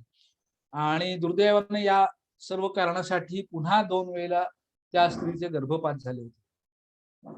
आणि मग परीक्षणाच्या वेळेला लक्षात आलं की त्याच्यामध्ये स्तनगौरव आणि स्तनग्रंथी ही सुद्धा लक्षणं त्या ठिकाणी दिसलेली होती. अशा वेळेला रसव स्रोतदृष्टी आहे तर समीकरण स्पष्ट होतं. परंतु स्थौल्य आणि स्तनग्रंथी यांचा कुठं संबंध लागतोय का आणि मेदधातूशी लागतोय का हे थोडंसं डोक्यात कुठेतरी शिरलं. प्राकृत मेदक्षयामुळे ग्रंथी निर्माण झाली असेल असं वाटलं. मेदक्षय आणि प्लेयावृद्धी किंवा अस्थिक्षय आणि यकृत काठिण्य अशा अवस्था किंवा तसे रुग्ण, त्या रुग्णांचं विवेचन हे बऱ्याचदा आम्ही आदरणीय कोल्हटकर सरांकडून ऐकलं होतं. आणि एका स्थानात एखाद्या गुणाचा ऱ्हास झाला तर दुसऱ्या एखाद्या स्थानात त्या गुणाची वृद्धी काही वेळेला दिसून येते असं सुद्धा त्यांनी काही वेळेला सांगितलेलं हे लक्षात होतं. आणि मग त्यानुसार काही चिकित्सा द्रव्य या रुग्णामध्ये वापरली. त्याच्यामध्ये प्राधान्याने रसपाचक, लघुमालिनी वसंत, कुक्कुटनखी गुग्गुळ आणि लशुनादी वटी आणि ह्या औषधांचा वापर केला. अर्थातच पथ्य, व्यायाम हे त्या ठिकाणी सांगितले आणि त्या ठिकाणी उपशय मिळाला, वजन कमी झालं, रक्त शर्करेचे प्रमाण कमी झाले आणि जी ग्रंथी होती तिचा आकार कमी व्हायला लागला आणि मऊपणा आला त्याचा. ह्या रुग्णाला या चिकित्सा द्रव्यांच्या जोडीला पुनर्नवाष्टक काढा हा लिहून दिला होता. या ठिकाणी हा मगाचा काढा वापरला नव्हता, पुनर्नवाष्टक काढा हा त्या ठिकाणी वापरला होता. आदरणीय वैद्य चंग तथा मामा जोशी सरांकडे आम्ही ज्यावेळेला जायचो त्यावेळेला काढा पुड्या हा जो काही प्रकार आहे हा आम्ही त्यांच्याकडे शिकलो. शारंगधर संहितेमध्ये जे छोटे छोटे काढे आलेले आहेत आणि ते त्या त्या अधिकारानुसार आलेले आहेत. आणि नवीन वैद्याने असेल किंवा आपणही काय आता नवीन म्हणायला पाहिजे असं नाही की आपलं डोकं न चालवता ते तसेच्या तसे जर वापरले तर त्याचा गुण हा त्या ठिकाणी आपल्याला दिसून येतो. आणि मामा तर हे असे काढे 8 औषधांचा काढा, 9 औषधांचा काढा, मग लघुमंजिष्ठादी असेल, पुनर्नवाष्टक असेल, हे बांधून पुड्या द्यायची. तर पुनर्नवाष्टक काढा जो आहे, पुनर्नवा दारू निशा निशा शुंठी हरितकी गुरुची चित्रको उभारंगी देवदारुष्यते श्रुतः पाणीपादोदरमुखम प्राप्तम शोफम निवारे. तर शोथ जरी म्हटलं असं तरी स्थौल्यामध्ये आमपाचनाचं काम आणि प्राकृत मेदाचं वर्धन हे त्या ठिकाणी या काढ्यामुळे होतं. दुसरा रुग्णानुभव हा असा आहे की अतिचिंता आणि त्याच्यामुळे रसदृष्टी किंवा व्यानवायूची दृष्टी, आणि ही बऱ्याचदा दिसते आपल्याला. व्यानवायूची दृष्टी झाली की काय होतं, परिणमन जे आहे धातू परिणमन हे योग्य तऱ्हेने होत नाही, किंवा आहार रसाचं जे विक्षेपण आहे हे योग्य प्रमाणात होत नाही, आणि त्याच्यामुळे धातूंचं पोषण हे चांगल्या पद्धतीने होत नाही. धातू दौर्बल्य आणि ऊर्जक्षयाची लक्षणं ही त्या ठिकाणी बऱ्याचदा दिसतात, आणि मग सार्वदेहिक क्षयाची लक्षणं किंवा प्रमेयासारखी लक्षणं ही त्या ठिकाणी दिसतात. मात्र या अपि अभ्यवृत्तम पथ्यंचान्नम न जीर्यति, विमानस्थानात आलेले दुसऱ्या अध्यायात, चिंता शोक भय क्रोध दुःखशय्या प्रजागरई. हे जर असेल तर तुम्ही किती पथ्याने अन्न जेवलं तरी सुद्धा त्या ठिकाणी अपचन किंवा अजीर्ण यांसारखे व्याधी हे उत्पन्न होतात. एक रुग्ण माझ्याकडे होता, सांगण्याचं कारण असं, त्याची स्वतःची एक ॲलोपॅथी औषधांची कंपनी होती, आणि खूप मोठी कंपनी, आणि पूर्ण भारतभर त्यांचं सर्क्युलेशन असायचं. आणि हे रुग्ण माझ्याकडे औषधासाठी आले होते. आले कशासाठी, तर माझी रक्त शर्करा वाढलेली आहे, हे एवढं एकच लक्षण त्यांनी मला सांगितलं. लक्षण म्हणजे त्यांची तक्रार, बाकी मला काही माहिती नाही. अतिशय व्यस्त जीवन असलेला असा तो, अशी ती व्यक्ती होती. हाताखाली जवळजवळ 700-800 लोक कामाला होती, आणि खूप मोठा औषधाचा पसारा होता. आणि असं असताना सुरुवातीला विचारल्यानंतर आपल्याला काही चिंता किंवा टेन्शन असा भाग येत आहे, तर काची सवय असेल काही, पण बाकीची जे लक्षणं बघितली की दौर्बल्य, भय, निद्रानाश आणि कुठंतरी आत्मविश्वास हा कमी झालेला दिसला. एवढा काम करणारा आणि व्यस्त असा माणूस, आणि हा अशी लक्षणं का घेऊन आला, तर मग त्याची बाकीची सगळी हे बघितली. त्याच्यामध्ये त्याला बऱ्याचदा त्याच्या ओळखीतल्या एका व्यक्तीने किंवा ते वैद्यच होते, त्यांनी सांगितलं होतं की तू अमुक अमुक एक वैद्यांना दाखव. पण स्वतःचा ॲलोपॅथीचा कारखाना आणि मग आयुर्वेदाचं औषध कशाला घेऊ, किंवा जे काही गोष्टी असतील, तर त्यामुळे तो माझ्याकडे फिरकला नव्हता. परंतु परिस्थिती अशी आली की त्याला डॉक्टरांनी सांगितलं की आता जर यापुढे तुझी रक्त शर्करा इथून पुढे वाढली तर तुला इन्शुलिन हे अपरिहार्य नाही. आणि केवळ घाबरून, मी जे भय म्हटलं ना, तर तो माझ्याकडे आला होता रुग्ण. त्याचं परीक्षण केलं, त्याच्यानुसार मग त्याला ताप्यादी, मौक्तिक भस्म, मौक्तिक कामदुधा, धमासा, वसंत कुसुमा, तर बाकीची चिकित्सा जी आहे ती ह्याच्याप्रमाणे केली. पण त्याला मी शिरोधारा ही प्राधान्याने तुम्ही लगेच घ्या असा सल्ला दिला, आणि ते मग तिथे येऊन राहिले होते सातारला, आणि आम्ही शिरोधारा सुरू केली. सांगण्याची गंमत ही पुढे आहे, हे आतापर्यंतचं वर्णन हे काय सगळ्यांना माहिती असणार.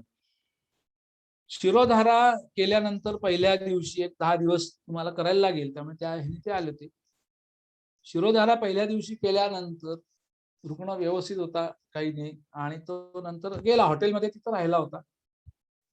आणि त्याच्यानंतर 2 दिवस हा रुग्ण माझ्याकडे फिरकलाच. आता हॉटेलवर राहिलेला आहे आणि आलाच नाही परत, काय अनेक प्रश्न हे माझ्या डोळ्यापुढे 2-3 दिवस तरळत होते. अर्थातच शिरोधारा हा काही असा उपक्रम नाहीये गमन किंवा इतर बाकी गोष्टीमध्ये की ज्याला काही कुठलाही उपद्रव, त्याच्यामध्ये चिकित्सा उपद्रव आपण ज्याला म्हणू, अशा पद्धतीचा होईल. शिरोधारा तर केली आपण, अशा विचारात मी होतो. आणि तिसऱ्या दिवशी त्याचा फोन आला की डॉक्टर, मी संध्याकाळी किती वाजता येऊ शिरोधारेसाठी. म्हटलं या. फोनवर काही बोललो नाही मी, आल्यावर बोलू म्हटलं. आणि आल्यानंतर मी काही विचारायच्या आतच तो म्हणला, डॉक्टर सॉरी. कारण अतिशय पर्टिक्युलर अशी व्यक्ती होती. म्हणला, अहो मी इथनं गेल्यानंतर माझं डोकं इतकं हलकं झालं आणि मला इतका अशक्तपणा आला, की मी 2 दिवस माझ्या खोलीच्या बाहेर सुद्धा पडलो नाही. मी जेवण सुद्धा कधी नव्हे तसे इतक्या वर्षात पहिल्यांदा आयुष्यात कॉटवर बसून जेवलो. पण आज सगळं आभाळ दूर झालेले, मळभ दूर झालेले, म्हणजे हे शब्द त्याच्या तोंडचे आहेत. आणि मी ही सगळी चिकित्सा आता पुढे पूर्ण करणार आहे. मग 10 दिवस त्यांनी पुढे हे केली आणि शेवटपर्यंत त्यांना कधी इन्शुलिन लागलं नाही आणि खूपच चांगली त्यांची तब्येत पुढे सुधारली. विचाराची गोष्ट माझी अशी झाली, की अरे इतका अशक्तपणा शिरोधारीने येण्याचं कारण काय? मग एकच शब्द डोळ्यापुढे आला, तो म्हणजे मांडव झळ लागणे आपण म्हणतो ना, की एखाद्या घरात काही लग्न कार्य असेल आणि हे असेल तर घरातली जी करती स्त्री असते ती 50 आघाड्यावर धावत असते. तिला कुठेतरी कंबर दुखत असेल, पाय दुखत असेल, गुडघा दुखत असेल, पायाला लागलं, कुठेही तिचं लक्ष नसतं.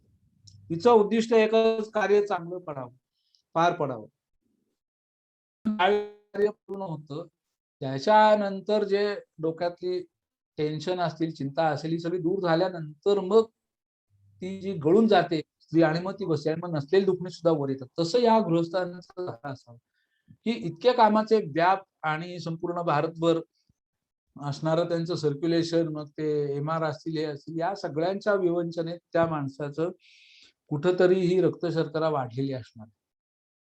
आणि टेन्शन घेऊन आपण राहतोय किंवा जगतोय, हे सुतरामापी याची कल्पना जर त्या रुग्णाला नसेल, तर किती अवघड आहे. म्हणजे ही लोक कशी काय काम करतात आणि कशासाठी काम करतात, हा एक पुन्हा दुसरा मुद्दा आहे.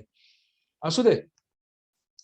दुसरा एक रुग्ण, स्त्री रुग्ण, वय वर्ष 60, म्हणजे वातकाळ आहे, सोरायसिस असं हे घेऊन माझ्याकडे तक्रार घेऊन आला होता. त्वक रुक्षता परीक्षणानंतर दाह, आरक्तता, कंडू, त्वक विदारण आणि अशी स्किन, त्वचा पडतीये, दारू नकं, खालित्य, त्याच्यामुळे संधिशूल आणि रक्तशर्करा वाढली, अशा पद्धतीचा हा रुग्ण होता. तर याच्यामध्ये सारिवा, मंजिष्ठा, ताप्यादी, जितसाया, मौक्तिक कामसुद्धा आणि पंचतिक्त घृत यांचा वापर त्या ठिकाणी केला. आणि एक वेगळं द्रव्य म्हणून मी या ठिकाणी ज्याचा हे करतो, की त्याच्यामध्ये मी सीतोपलादी चूर्णाचा वापर करतो. तर सीतोपलादी हे राजयक्ष्म अधिकारातलं पीनस किंवा असं औषध आहे. परंतु हे आपण चरक किंवा याच्यात पाठ असतो. शारंगधर संहितेमध्ये ज्या वेळेला त्याचा पाठ मी कशा तरी निमित्तानं शोधायला गेलो, तर त्याच्यामध्ये हस्तपादांग दाहजित असं त्याचं वर्णन आलेलं आहे. आणि सर्पी मधू या अनुपानासहित त्यांनी सीतोपलादी चूर्णाचा वापर हा त्या ठिकाणी सांगितलेला आहे. आणि वंशलोचनाचे जर आपण त्यातल्या द्रव्याचे जर गुणधर्म बघितले, तर ते कुष्ठघ्न आणि रसायन हे दोन्ही गुणधर्म आपल्याला इकडे प्रमेयामध्ये उपयोगी पडतात. आणि त्या ठिकाणी सीतोपलादी चूर्णाचा वापर केल्यानंतर खूप चांगला उपशय हा त्या ठिकाणी दिसून आला. काही वेळेला प्रमेय रुग्णांमध्ये सुप्ती, बाधिर्य अशी लक्षणं ही दिसून येतात. यावेळेला एकतर दुष्ट कफ, पित्त आणि दुष्ट प्रवृद्ध क्लेद आणि त्याच्यामुळे मार्गावरून आणि त्या दृष्टी, हे समीकरण आपल्याला सहज समोर येतं. विशेष म्हणजे या ठिकाणी इंद्रिय नियमन करणारा जो प्राणवायू आहे, तर त्याच्यामध्ये सुद्धा वैगुण्य हे त्या ठिकाणी आपल्याला दिसून येतं. तर हा अवरोध जर आपल्याला दूर करायचा असेल, तर त्या ठिकाणी लघुमालिनी वसंत म्हणजे रस व स्रोतावर काम करणारीच औषधं, संशमनीवटी असेल, रसपाचक आहे, किंवा नुसती कुटकी ही जी भेदन करणारी आहे, तर यांचा अतिशय वापर चांगल्या पद्धतीने होतो. सुटशेखर सारखं द्रव्य आहे, की ज्याच्यामध्ये बचनागासारखं सूक्ष्म स्रोतगामी आणि आमपाचन करणारं द्रव्य आहे. अर्थातच परिषेक आहे, स्थानिक परिषेक आहे, लेप आहे, अभ्यंगमर्दन आहे, रक्तमोक्षण आहे. हे उपचार आवश्यकतेनुसार त्या ठिकाणी आपल्याला करावे लागतात. शिरा आणि स्नायू यांचा जर आपण विचार केला तर त्यांचं पोषण हे प्राकृत मेदाकडून होत असतं. त्यांची लवचिकता असेल, त्यांचं प्रसरणाचं कार्य असेल, यासाठी लागणारा जो स्नेह आहे हा त्याला प्राकृत मेदाकडून मिळत असतो. दुष्ट मेद वाढला किंवा व्याधी जीर्णावस्थेत गेल्यामुळे प्राकृत मेद जर कमी झाला तर त्या ठिकाणी वैगुण्य येतं आणि मग त्या ठिकाणी त्यांची जी प्राकृत काम आहे आकुंचन प्रसरणाचं हे त्या ठिकाणी कुठेतरी बाधित होतं. तर मग अशा वेळे त्रिवंग, ताप्यादी योगराज, बृहत्वाद चिंतामणी, वसंत कुसुमाकर किंवा कौटजादी शिलाजीत सारखी रसायन स्वरूपातली औषधं ही खूप चांगली काम करतात. कुष्ठ आणि प्रमेह अशी संप्राप्ती आहे किंवा कृक्षता आहे, पारुष्य किंवा अस्वेद अशी लक्षणं आहेत. तर त्यावेळी स्वेदवह स्रोतसाचा, कारण वृक्षता आहे ती, स्वेदस्य क्लेद विद्रुती, की त्याचा जो स्निग्धता आहे त्वचेची किंवा त्याचं जे संहित्य आहे हे स्वेदामुळे राहणारे, प्राकृत स्वेदामुळे राहणारे. तर या ठिकाणी स्वेदवह स्रोतसाचा अवरोध आपल्याला दूर करण्याचा आहे आणि संचित क्लेदाचं स्वेदामार्फत निर्गमन करण्याचं आहे. तर या ठिकाणी उष्ण, तीक्ष्ण, सूक्ष्म स्रोतोगामी अशा गुणांचा गंधक हा त्या ठिकाणी उपयुक्त ठरतो. मग गंधक रसायन असेल किंवा भृंगराज शोधित गंधक असेल, आरोग्यवर्धिनी सारखा कल्प असेल, तर हे कल्प त्या ठिकाणी उपयोगी पडतात. त्या ठिकाणी एक गोष्ट मुद्दाम आपल्या ध्यानात आणून द्यायची आहे की गंधकाचा जर आपण अभ्यास केला तर गंधकाचं एक्सक्रिशन हे जे आहे हे स्वेदामधून होतं आणि त्यामुळे या ठिकाणी सुद्धा पुन्हा औषधी द्रव्याच्या स्रोतोगामित्वाचा विचार हा त्या ठिकाणी आपल्या कामी येतो. गंधकावरून अजून एक गोष्ट आठवली ती सांगतो मुद्दाम, की प्रमेयामध्ये धमनी प्रतीचे हे लक्षण किंवा उपद्रव या अर्थाने बऱ्याचदा सांगितलेलं आहे. अर्थातच उपलेप, संचय किंवा मार्गावरोध या स्वरूपात ते दिसून येतं. कोणत्याही वाहिन्यांमध्ये हे दिसून येतं, पण विशेषतः हृदया संदर्भातील ज्या वाहिन्या आहेत तर त्याच्यामध्ये हे लक्षण दिसून येतं. तर अशा वेळी सुद्धा गंधकाचा खूप चांगला उपयोग हा त्या ठिकाणी होऊ शकतो किंवा होतो असं म्हटलं तरी चालेल. या ठिकाणी एक वेगळी आठवण किंवा गोष्ट मला या ठिकाणी मुद्दामून सांगावीशी वाटते. एकदा आम्ही पूर्ण चंद्रोदयाची भट्टी लावली होती आणि त्या ठिकाणी आदरणीय जुवेकर सर त्या ठिकाणी अचानक आले होते आणि भट्टी मध्यभागणी सुरू झाला होता आणि खालचा गंधक हा सुटून तो वर येऊन कुपीच्या तोंडाशी जमा होत होता आणि त्याच्यामुळे शलाका संचालन हे काम त्या ठिकाणी चाललं होतं आणि मग तो जमलेला गंधक हा तप्त शलाकेनी बाहेर काढायचा, त्याची छान निळी ज्योत दिसते वगैरे वगैरे हे सगळं माहिती होतं. आणि एकदम सर तिथे जुवेकर सर आले आणि म्हटले मी शलाका करतो आणि मग ते सगळं बाकीचं चालू होतं आणि ते म्हणले अरे हा गंधक आहे, हा तुम्ही जो जाळून टाकताय तर जरा मध्ये मध्ये थोडीशी कमी तापलेली शलाका त्याच्यावर घालून तो गंधक त्याच्यावर जमा होऊ दे आणि हा गंधक जर गोळा करता आला तर बघू. आणि मग त्यावेळेला उत्सुकता, लगेच पुढचे प्रश्न काय विद्यार्थी अवस्थेत संपत नाही, सर कशासाठी? मग त्यावेळेला त्यांनी सांगितलं अरे जे हृदयामध्ये वाहिन्यांमध्ये ब्लॉकेज होतं ना, त्यांची ती एक सांगण्याची पद्धत असायची आणि ते अगदी मनावर बिंबवायचे. तर अरे त्या ह्याच्यामध्ये हा गंधक वापरा म्हणजे ते सगळे ब्लॉकेजेस जे आहेत आणि ते सगळे दूर होतील आणि कशाला हार्ट अटॅक येतोय अशा पद्धतीने त्यांनी जे काही संस्कार केले ते आज या निमित्ताने आठवत आहेत. तर हा गंधक धमनी प्रतीचे ज्या याच्यामध्ये आपल्याला उपयोग होतो. शिलाजतू रसायन आहे, कौटजादी शिलाजीत पांडुरोगामध्ये जे आलेले आहे अष्टांग हृदयमध्ये, की ज्याच्यामध्ये कडू इंद्रजव आहे, कडुनिंब साल आहे, त्रिफळा आहे, वंशलोचन आहे इथं आणि मग त्याला भावना आहेत सगळं. तर पांडुमेह आणि पुती शुक्राग्नी दोष हे जे म्हणलेले हे आपल्याला अतिशय या ठिकाणी उपयुक्त ठरतं प्रमेयामध्ये. याच्यानंतरचा जो एक अनुभवाचा थोडासा भाग आहे तो म्हणजे आहे की प्रमेयजन्य दुष्ट व्रण. तर याच्यामध्ये बऱ्याच वेळेला प्रमेह असतो आणि त्याच्यामध्ये कुठेतरी व्रणाची उत्पत्ती होते आणि धातू सहनन चांगलं नसल्यामुळे मग ह्या जखमा लवकर भरून येत नाही. हा रुग्ण असाच आहे. रत्नागिरीहून माझ्याकडे येत होता आणि तो जवळजवळ महिनाभर माझ्याकडे येऊन राहिला होता. ही जी जखम दिसतेय मी चिकित्सा सुरू केल्यानंतर जवळ 8-10 दिवसानंतरचा हा फोटो असेल. त्याला एवढा फार त्याच्यामध्ये मला गती नाही की फोटो काढून ठेवणे, रेकॉर्ड ठेवणे.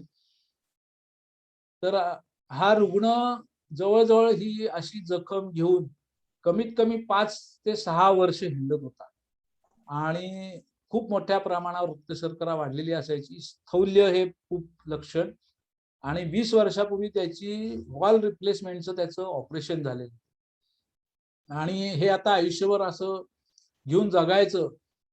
यामुळे मानसिक दौर्बल्य अतिशय वाढलेलं. हा रुग्ण एक 10 मिनिटं त्याला ज्या हॉटेलवर उतरला होता तिथून यायला लागायचं. तर तो ज्या रिक्षेतून यायचा तो रिक्षेवाला आल्यानंतर खाली जे मॅट असतं ते मॅट असं एक बादली घेऊन यायचा आणि त्याच्यात ते पाणी घेऊन धुवायचा. इतकं त्याच्यामध्ये लसिका स्राव होता. एक बेडशीट भरेल एक 2-4 तासाला इतका स्राव त्याच्यामध्ये हे होता. आणि मग याला चिकित्सा चालू केली आणि त्याच्यामध्ये उपशय होत गेला. त्याचे चित्र आहेत की हे हळूहळू कशी त्याच्यामध्ये सुधारणा आली. अर्थातच याच्यामध्ये दारू हरिद्रा काथानी त्याचं धावन आम्ही करतो किंवा स्राव जर जास्त असतील सुरुवातीला ज्यावेळेला पूय संचिती असते त्यावेळेला मग दारू हरिद्रागण आणि नंतर मग स्राव ज्यावेळेला जास्त वाढायला लागले त्यावेळेला पंचवल्कल असतील, वट, औदुंबर, अश्वत्थ यांच्या सालींचा काढा आणि त्याच्याने धावन करायचं आणि त्याच्यानंतर शोधन तेलाचं संपूर्ण या जखमेवर मार्जन करायचं आणि मग पट्टबंधन अशा पद्धतीचा उपक्रम हा त्या ठिकाणी केलेला असतो. शोधन तेलाच्या ऐवजी काही वेळेला जात्यादी घृताचा सुद्धा वापर हा त्या ठिकाणी केला जातो किंवा पुराण घृताचा वापर हा केला जातो. व्हेरिकोज अल्सर असतील तर त्याच्यामध्ये सुद्धा अशा पद्धतीचा उपक्रम हा की वड, उंबर आणि अश्वत्थ शालींचा काढा त्यांनी धावन आणि त्याच्यानंतर शोधन तेलाचं परिमार्जन. बेडसोअरचे पेशंट बऱ्याच वेळेला असतात अगदी शेवटच्या अवस्थेमधले. तर त्याच्यामध्ये पानफुटीच्या पानांचा जर कलक आपण जर त्याच्यावर ठेवला किंवा पुराणा घृताचा वापर जर केला तर त्याचा एक खूप चांगला उपयोग हा झालेला दिसतो. पुराण घृतावरनं सुद्धा मी जे गुरुसंस्काराची एक आठवण झाली की आम्ही पहिल्या वर्षाला प्रवेश घेतल्यानंतरच गाडगीळ सरांनी आम्हाला सांगितलं होतं की अरे अर्धा किलो तूप एक तारीख घालून बाजूला करून आणि त्याच्यामुळे मग ते तुम्हाला पुराण घृत हे तुमच्या व्यवसायाची ज्या वेळेला हे येईल त्यावेळेला तुम्हाला उपलब्ध होईल. कारण आज माझ्याकडे रुग्ण आला आणि माझ्याकडे पुराण घृत नसेल तर मी हतबल आहे. तर ते त्यावेळेला त्यांनी सांगितल्यामुळे आज जवळजवळ 30-35 वर्ष जुनं असं पुराण घृत हे आमच्या बरोबरचे जे सहाध्यायी असतील या वैद्यांकडे निश्चितपणे उपलब्ध आहे. एकदा तर मला वाटते कोल्हटकर सरांकडे एक जण कोणीतरी असंच त्यांच्या ओळखीतला गृहस्थ आले होते आणि त्यांच्याकडे त्यावेळेला जवळजवळ 50-एक वर्ष जुनं असं घृत त्यांनी जवळजवळ एक कॅन भरून सरांना दिलं होतं आणि सर हे विद्यार्थी प्रेमी असल्यामुळे त्यांनी ते आमच्यामध्ये वाटलं अक्षरशः. म्हणजे माझ्याकडे सुद्धा त्याच्यातला प्रसाद मिळालेला भाग हा मी अजून जपून ठेवलेला आहे. तर पुराण घृताचा वापर हा या ठिकाणी उपयोग होतो. शीन ऑफ द टिबियावर अशा पद्धतीचा एक ह्या रुग्णाचे पुढचे फोटो आहेत, हे सुधारणा झालेली.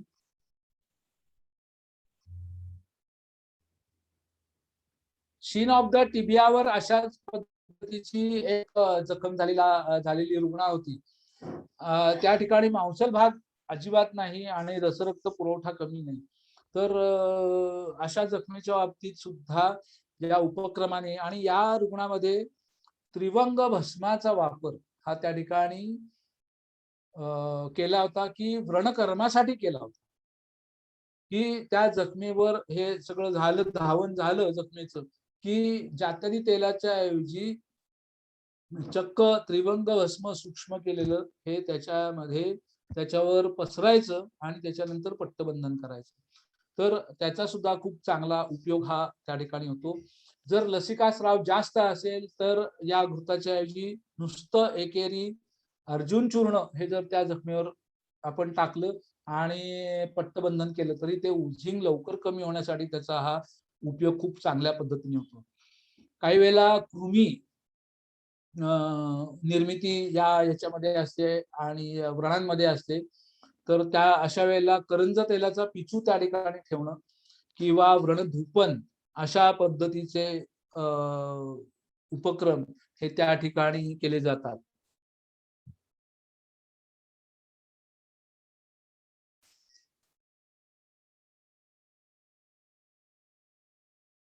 हा दुसरा एक रुग्ण आहे, याच्यामध्ये कुठल्याही प्रमेयाची लक्षणं नाहीत. स्थौल्य हे एकच लक्षण, बाकी कुठलेही लक्षण नाही आणि बहुमूत्रता. या रुग्णालाही हे असेच अचानक पिटिका उत्पन्न झाल्या आणि संपूर्ण पाय त्याचा हा या जखमांनी भरून गेला, की आल्या दिवशीचा हा हे आहे. सगळीकडे हे पुय निर्मिती आहे आणि ते वाढत जात होतं. पादशोथ हे लक्षण होतं. 2-3 दिवसाच्या या धावनानंतर आणि चिकित्सेनंतर हा ग्रॅन्युलेशन टिश्यू आपण ज्याला म्हणू हा तयार झालेला दिसतोय.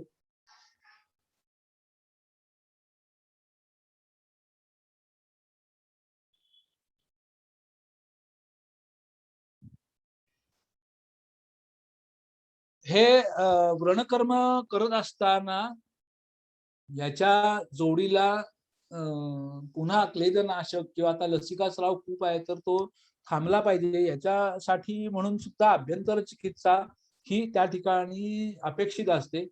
तर याच्यामध्ये चंद्रप्रभा, आरोग्यवर्धिनी यासारखी क्लेदनाशक औषधं ही वापरली जातात. परंतु कोलटकर सरांच्याच एका लेक्चरमध्ये त्यांनी सांगितलं होतं की जीवन प्रीणन लेपो ही धातूंची कामं सांगितली तर गर्भोत्पादस्य कर्मणाम धातूना क्रमशः विदुजे म्हटलेलं की शुक्राचं कार्य काय तर गर्भोत्पादन. तर त्यावेळेला सर म्हणायचे की अरे गर्भोत्पादन म्हणजे केवळ संतती किंवा कन्सेप्शन या अर्थात नाही, तर जिथं जिथं शरीरामध्ये उत्पत्ती आहे तिथं तिथं शुक्र धातूचा विचार हा त्या ठिकाणी करायला लागतो. आणि या ठिकाणी जर व्रण भरून निघत नसेल, खोली असेल त्याला, तर त्या ठिकाणी सुद्धा पेशींची निर्मिती ही चांगल्या पद्धतीने आपल्याला करायची असेल तर या ठिकाणी सुद्धा शुक्र धातूचा विचार हा त्या ठिकाणी महत्वाचा ठरतो. आणि मग या रुग्णांमध्ये सुद्धा त्रिवंग भस्म असेल किंवा वंगभस्म असेल, वंग हे क्लेद शोषक उष्ण असं आपण मगाशी गुणधर्म बघितले.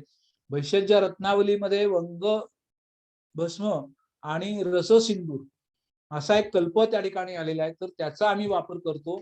आणि मी तर वंग सिंदूर केलाय, म्हणजे सुवर्णराज वंगेश्वर आपण करतो तर त्यालाच थोडा अग्नी जास्त दिला तर वरती सिंदुराची सोंगटी मिळते आणि तो वंग सिंदूर अशा नावाने तो आम्ही म्हणतो त्याला ओळखला जातो. तर त्याचा वापर ह्या न भरणाऱ्या जखमांमध्ये किंवा ज्यामध्ये लसिकास्राव जास्त आहे तर त्याच्यामध्ये हा उपयोग होतो. योग रत्नाकर मध्ये अजून एक कल्प आलाय हरिशंकर रस म्हणून. अतिशय सोपा आहे की ज्याच्यामध्ये रससिंदूर आणि अभ्रक भस्म आणि त्याला आवळ्याच्या रसाच्या 7 दिवस भावना दिलेल्या आहेत. तर ह्या रसाचा उपयोग खूप चांगल्या पद्धतीने होतो. अभ्रक, शिलाजीत, लोह आणि सुवर्ण माक्षिक भस्म अशी लोमा असा एक पाठ आम्ही या ठिकाणी वापरतो आणि त्याचाही एक खूप चांगला उपयोग हा होत असतो. हा मिळालेला उपशय आपल्या समोर दिसतच आहे. पाय प्रमेयामध्ये उपद्रव म्हणून असेल, प्रमेयाचा उपद्रव म्हणून, तर अवबाहुक हे लक्षण बऱ्याच रुग्णांमध्ये दिसतं. असाच हा एक रुग्ण आहे की अचानक म्हणजे बऱ्याच वर्षाचा प्रमेय आहे आणि अचानक अवबाहुक हे लक्षण दिसून आलं की अजिबात हात हलवता येत नाही. 8 दिवस झाले ते म्हटले मला उजव्या हाताने जेवता येत नाही आणि असं असताना शर्ट घालणं, बदलणं हे काम करता येत नाही आणि प्रचंड वेदना आणि पेन किलर घेतली, सगळं घेतलं. आता डॉक्टरांनी सांगितलं की भूल देऊन हा जो सांधा आहे, खांदा, तो फिरून घ्यायचा आणि मग तो हे करायचा किंवा त्याच्यामध्ये स्टिरॉइडचे इंजेक्शन द्यायचं. आणि अवबाहु हितम नश्यम आपल्याकडे पहिलं सूत्र आलं की पहिली चिकित्सा काय, तर त्याच्यामध्ये नस्य, तर नस्य हा उपक्रम आणि स्नेहन स्वेदन, पत्रपोटली आणि शूल कमी झाल्यानंतर मग षष्टिशाली पिंडस्वेदन अशा पद्धतीचा उपक्रम या रुग्णामध्ये केल्यानंतर 8 दिवसाच्या चिकित्सेत म्हणजे दुसऱ्या दिवशीच फरक पडला त्याला. दुसऱ्या दिवशीच रुग्ण हात हलवत आला आणि म्हटलं आज 8 दिवसांनी मी उजव्या हाताने जेवलो आणि मला कुठलाही त्रास झाला नाही. आणि चिकित्सा सुरू केल्यानंतर 8 दिवसानंतरच आहे, त्याच्या पुढे पुन्हा 8 दिवस चिकित्सा झालेली त्याची.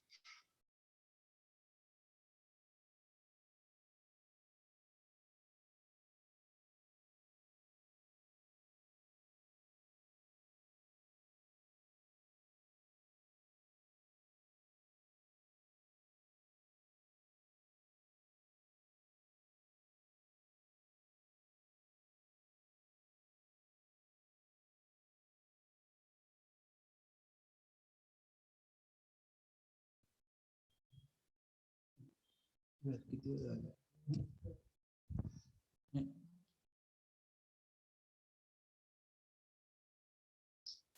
हे सर्व बघितल्यानंतर सगळ्यात महत्वाचा आणि खरं म्हणजे जबाबदारीचा, कारण तुम्ही काही खा आणि मी औषध देतो हे फार सोपं आहे, पण पथ्यापथ्य पाळलं तर रुग्ण बरा होईल हे रुग्णाला सांगणं हे सुद्धा आता थोडंसं अवघड झालेलं आहे.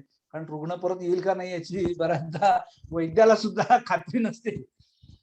त्यावेळेला पथ्य हे वैद्य नेमकरांचं किंवा कुठल्याही वैद्याचं नाही, तर ते आजारासाठी पथ्य आहे. तुम्ही काही कसंही वागा आणि आजार बरा होईल असं होणार नाही. आणि एक व्यवहारातलं उदाहरण त्यांना सांगायला लागतं की बाबा तुम्ही जर रक्तातली साखर वाढलेली आहे तर तुम्ही औषध कोणाचंही घ्या, ॲलोपॅथी घ्या, होमिओपॅथी घ्या, आयुर्वेद घ्या, तुम्ही गोड खाल्लं किंवा कुपथ्य केलं तर तुमची साखरही वाढणारच आहे. याचाच अर्थ असा की पथ्य हे आजाराचं म्हणून आहे, हे वैद्याचं नाहीये. पण वैद्याचं याच्यामध्ये इतकं महत्व आहे की तो आपुलकीनं असेल आणि यांनी सर्वार्थाने तो तुम्हाला ते सांगतो की काय खा, काय खाऊ नका. तर त्याच्यामुळे पथ्यापथ्य बघताना संक्षेप क्रिया योगो निदान परिवर्जनम आणि मग जी निदान सांगितलेली आहेत, आस्या सुखम, स्वप्न सुखम, दधिनी, नवान्न पानम, गुणवैकल्य वगैरे वगैरे किंवा अतिवेलम, तर हे सगळं आपण रुग्णापर्यंत पोहोचवतच असतो. अर्थातच बऱ्याच वेळेला असं असतं की हे खाऊ नका, ते खाऊ नका, हे आपण सांगत असताना लगेच म्हणजे आपलं बोलणं पुरं व्हायच्या आधीच समोर आव मग खायचं काय, तर त्याच्यामुळे काय खावं हे सांगणं हे मला वाटतंय की नकारात्मक बोलण्यापेक्षा सकारात्मक बोलणं कधी चांगलं होतं. तर त्या दृष्टिकोनातून वैद्याचं मार्गदर्शन हे असलं पाहिजे. जेवायच्या वेळा याच्यावर सर्व वैद्यांनी भर दिला पाहिजे की सकाळी 12च्या आत कमीत कमी आणि संध्याकाळी 7च्या आत भोजन असणं हे गरजेचं आहे. रात्रीचं जेवण आणि झोप याच्यात कमीत कमी 3 ते 4 तासाचं अंतर असणं हे महत्वाचं आहे. तर त्याच्यामध्ये सुद्धा अहो नाही आम्ही 9ला जेवतो आणि झोपेपर्यंत 12-1 असतात. असंही पुन्हा अतिशयोक्ती असणारे हे असतात. पण ऍक्टिव्ह अंतर असणं, की तुम्ही त्याच्यात काहीतरी तुमची हालचाल होते आणि त्या अन्नाचं पचन होतंय, हे त्या ठिकाणी अपेक्षित असतं. तर त्या पद्धतीने जेवणाच्या वेळा सांगणं. गोदुग्ध आणि मुद्गयुष मेहेषु संतर्पणमेव कार्य म्हणून सांगितलेलं आहे. तर त्याच्यामध्ये की पोषण तर्पण होईल, पण त्याच्यामध्ये अतिरिक्त मेदाची वाढ होणार नाही किंवा त्याच्यातलं द्रवत्व वाढणार नाही, अग्निमांद्य होणार नाही. तर या दृष्टिकोनातून ही 2 औषधं जी आहेत, एक म्हणजे रसायन या स्वरूपात होतं आणि हे पुन्हा मुद्गयुष्य आपण जर म्हटलं तर त्याच्यामध्ये मुद्गयुष्य त्याच्यामध्ये आपल्याला बलवर्धन अशा स्वरूपाचं काम हे त्या ठिकाणी होत असतं. तर याच्यामध्ये मग आलं आहे भोजनाग्रे स्थापत्यम लवणार्थ भेषजम. तर पचन वाढवायचं असेल तर ते पाहिजे आणि या सगळ्या गोष्टी ज्या आहेत, साखर असू दे, वजन असू दे, नाहीतर काही गोष्टी असू दे, या सगळ्या तुमच्या पचनाशी संबंधित आहे. आणि मग पचन म्हणल्यानंतर फक्त उलटी जुलाब किंवा नसून मग सूक्ष्म पचन म्हणजे काय आहे आणि त्याची म्हणजे मूत्राची निर्मिती कुठं होते इथपासून काही गोष्टी या सोप्या भाषेत रुग्णाला सांगणं हे मला वाटते कर्तव्य राहील. याच्यामध्ये मग सातू आहेत, नाचणी आहे किंवा भर्जित धान्य आहे, खाकरा आहे. तर अशा पद्धतीचे पर्याय हे आपण रुग्णाला दिले पाहिजेत. तर्पणमेव अग्रिम लाजा किंवा डाळिंब फळं खायची असतील तर त्याच्यामध्ये डाळिंबाला महत्व हे जास्त दिलं पाहिजे. सध्या हे ऍपलचा जमाना असतो, तर मग त्याचे गुणधर्म काय आहेत आणि प्रमेयामध्ये त्याचा काय भाग आहे हे सगळं समजून सांगणं हे एक आपल्याकडे काम असतं. आणि त्याच्यामध्ये मग ताकासारखा विषय आहे. मग दही आणि ताक. ताक हे कसं लंघन बृहण करणार आहे आणि उपयुक्त आहे. हा सगळा भाग हा नुसता सांगून चालत नाही बऱ्याचदा, पण त्याच्या मागचा जर थोडासा का होईना पण कार्यकारण भाग किंवा त्याचं जर शास्त्र रुग्णाला जर सांगितलं तर ते त्याला खरंच पटतं आणि त्याचं अनुकरण हे रुग्ण करत असतो. अन्यथा नुसतं जर यादी आपण टिक मार्क करून दिली तर त्याच्यामध्ये बऱ्याच शंका असतात आणि त्यांचं निराकरण न करता काही वेळेला मग त्याच्याकडे दुर्लक्ष करणं. नाचणी असेल तर नाचणी हे सुद्धा आपल्याकडे तसं म्हणलं तर क्षुद्रधान्य आहे. तर त्याच्यामुळे केवळ चालते असं म्हणणं आणि त्याचे खरंच गुणधर्म काय आहेत आणि मग नाचणीपेक्षा मग मुद्गयुष याला किती महत्व आहे.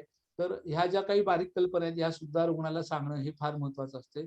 सातूचा एक मुद्दा म्हणून मी उल्लेख करेन. सातूचा खूप वापर योग किंवा ह्याचा आपल्याकडे दिसतो. तर सातूची भाकरी हा एक खूप चांगला पदार्थ त्या ठिकाणी म्हणते आणि गुजरात या भागामध्ये जे स्थौल्य किंवा प्राधान्यांनी स्निग्ध आहार ज्या ठिकाणी होतो तिथं वापर हा तिथल्या स्थानिक लोकांकडून केला जातो. वृक्ष द्रव्य आहे पण वृक्ष असलं तरी रसायन या अधिकारातलं आहे. आणि नेहमीची पोळी किंवा भाकरी तुम्ही जर 2 खात असल्या तर सातूची भाकरी तुमची अर्धी किंवा पाऊण जाते. त्यामुळे पचनावरचा ताण हा कमी होतो. त्यामुळे त्याचा एक वापर यशस्वीरित्या आपल्याला करता येतो. योग रत्नाकरामध्ये चणक आणि गहू हे पथ्य म्हणून सांगितलेले आहेत आणि त्या ठिकाणी सांगताना पुराण गोधूम जर असतील तर ते कफ वाढवत नाहीत, पण तर्पण किंवा हे त्या ठिकाणी संतर्पण चांगल्या पद्धतीने होतं. तर त्याचा एक आपल्याला उपयोग होईल. मधाचा सुद्धा गुणधर्म हे मध हा वृक्ष कषाय छेदन करणार आहे मध आहे. तर त्यामुळे मधातनं पुडी घेतली आणि मग माझी शर्करा वाढली ही जी काय गैरसमज असतो, तक्रार असते आणि त्याचा गैरफायदा कोणीतरी घेतं, तर त्या ठिकाणी हे गुणधर्म प्राधान्याने सांगणं हे फार महत्वाचं असतं. च्यवनप्राशच्या बाबतीत सुद्धा असंच आहे. च्यवनप्राश हे एक रसायन आहे आणि तुम्ही बाकीच्या जर गोष्टी पथ्याच्या पाळल्यात आणि च्यवनप्राश 1 चमचा घेतला तर त्याच्यातून अर्धा चमचा सुद्धा साखर जाते. आणि साखर हेच त्याच्यामधलं खरं म्हणजे प्रिझर्वेटिव्ह आहे. विदाउट शुगर च्यवनप्राश ही जाहिरात आहे आणि त्याचे गुणधर्म किती येतील हे माहिती नाही. तर घ्यायचा असेल तर तो या पद्धतीने जो शास्त्राच्या संमतीने केलेला आहे त्या पद्धतीने केलेला च्यवनप्राश खाणं कसं गरजेचं आहे. तर ह्या व्यवहारातल्या ज्या गोष्टी आहेत या रुग्णाला पटवून देणं आणि व्यायामाचं महत्व की योजनानां शयान हे जे म्हटलेलं आहे तर कमीत कमी 1 तास रोज चालणं हे किंवा व्यायामाचं महत्व हे सुद्धा त्या ठिकाणी पटवून द्यायला पाहिजे. अर्थातच सुरुवातीला म्हटलं तसं की असं दुसरं कुठलंही आयुर्वेद सोडून दुसरं शास्त्र नाही की ज्याच्यामध्ये इतक्या शास्त्रशुद्धपणे आणि सखोलपणे या आपल्या जीवनशैलीबद्दल मार्गदर्शन केलेलं आहे की जे आपल्याला आरोग्य टिकवणारं आणि त्याची वृद्धी करणारं असं ते मार्गदर्शन आहे. पण असं असून सुद्धा व्यवहारात मात्र परिस्थिती जी आहे ही फार हे आहे आणि त्याच्यामुळे काय झालं हे सगळं जे सुखलोलुपत्व आलेलं आहे तर त्याच्यामध्ये निसुखत्वम सुखायच हा जो एक मंत्र आहे एका ओळीचा याचं जर महत्व आज आपण रुग्णांना पटवून दिलं तर खऱ्या अर्थाने मला वाटते प्रमेयाची चिकित्सा ही त्या ठिकाणी उपयुक्त ठरेल. मला वाटते बराच वेळ झाला माझं विचार किंवा बोलणं अनुभव हे आपण सर्वांनी शांतपणे ऐकून घेतलं तर याबद्दल आपणा सर्वांचा मी ऋणी आहे. आणि पुन्हा एकदा मला आज या वर्धापन दिनाच्या निमित्तानं पुनर्वसू रुग्णालयाच्या सर्व सदस्यांनी या ठिकाणी माझे विचार मांडण्याची संधी उपलब्ध करून दिली त्यावेळेला मी पुनश्च एकदा या पुनर्वसू रुग्णालयाचा आभारी आहे किंवा त्यापेक्षा सुद्धा मी त्यांचा ऋणी आहे असं म्हणेन आणि माझे 2 शब्द या ठिकाणी मी पूर्ण करतो. धन्यवाद.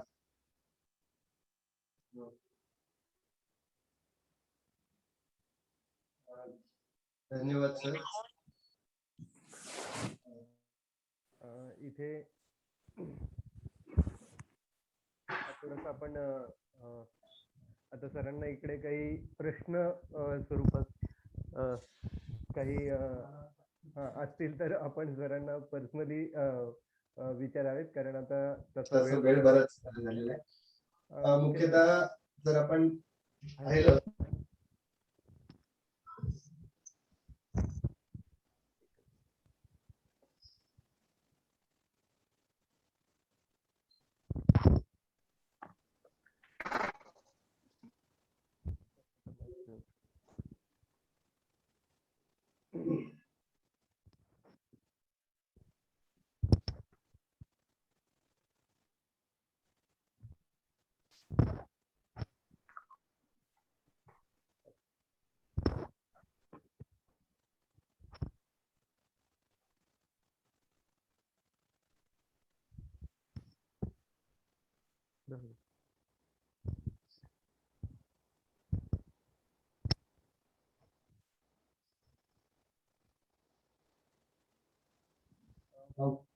सरांचा नेमकं सर म्हटल्यावरती औषधीकरण असं एक समीकरण आणि सातारा या ठिकाणी ह्या 2 गोष्टींचा आपल्याला परिचय आहे.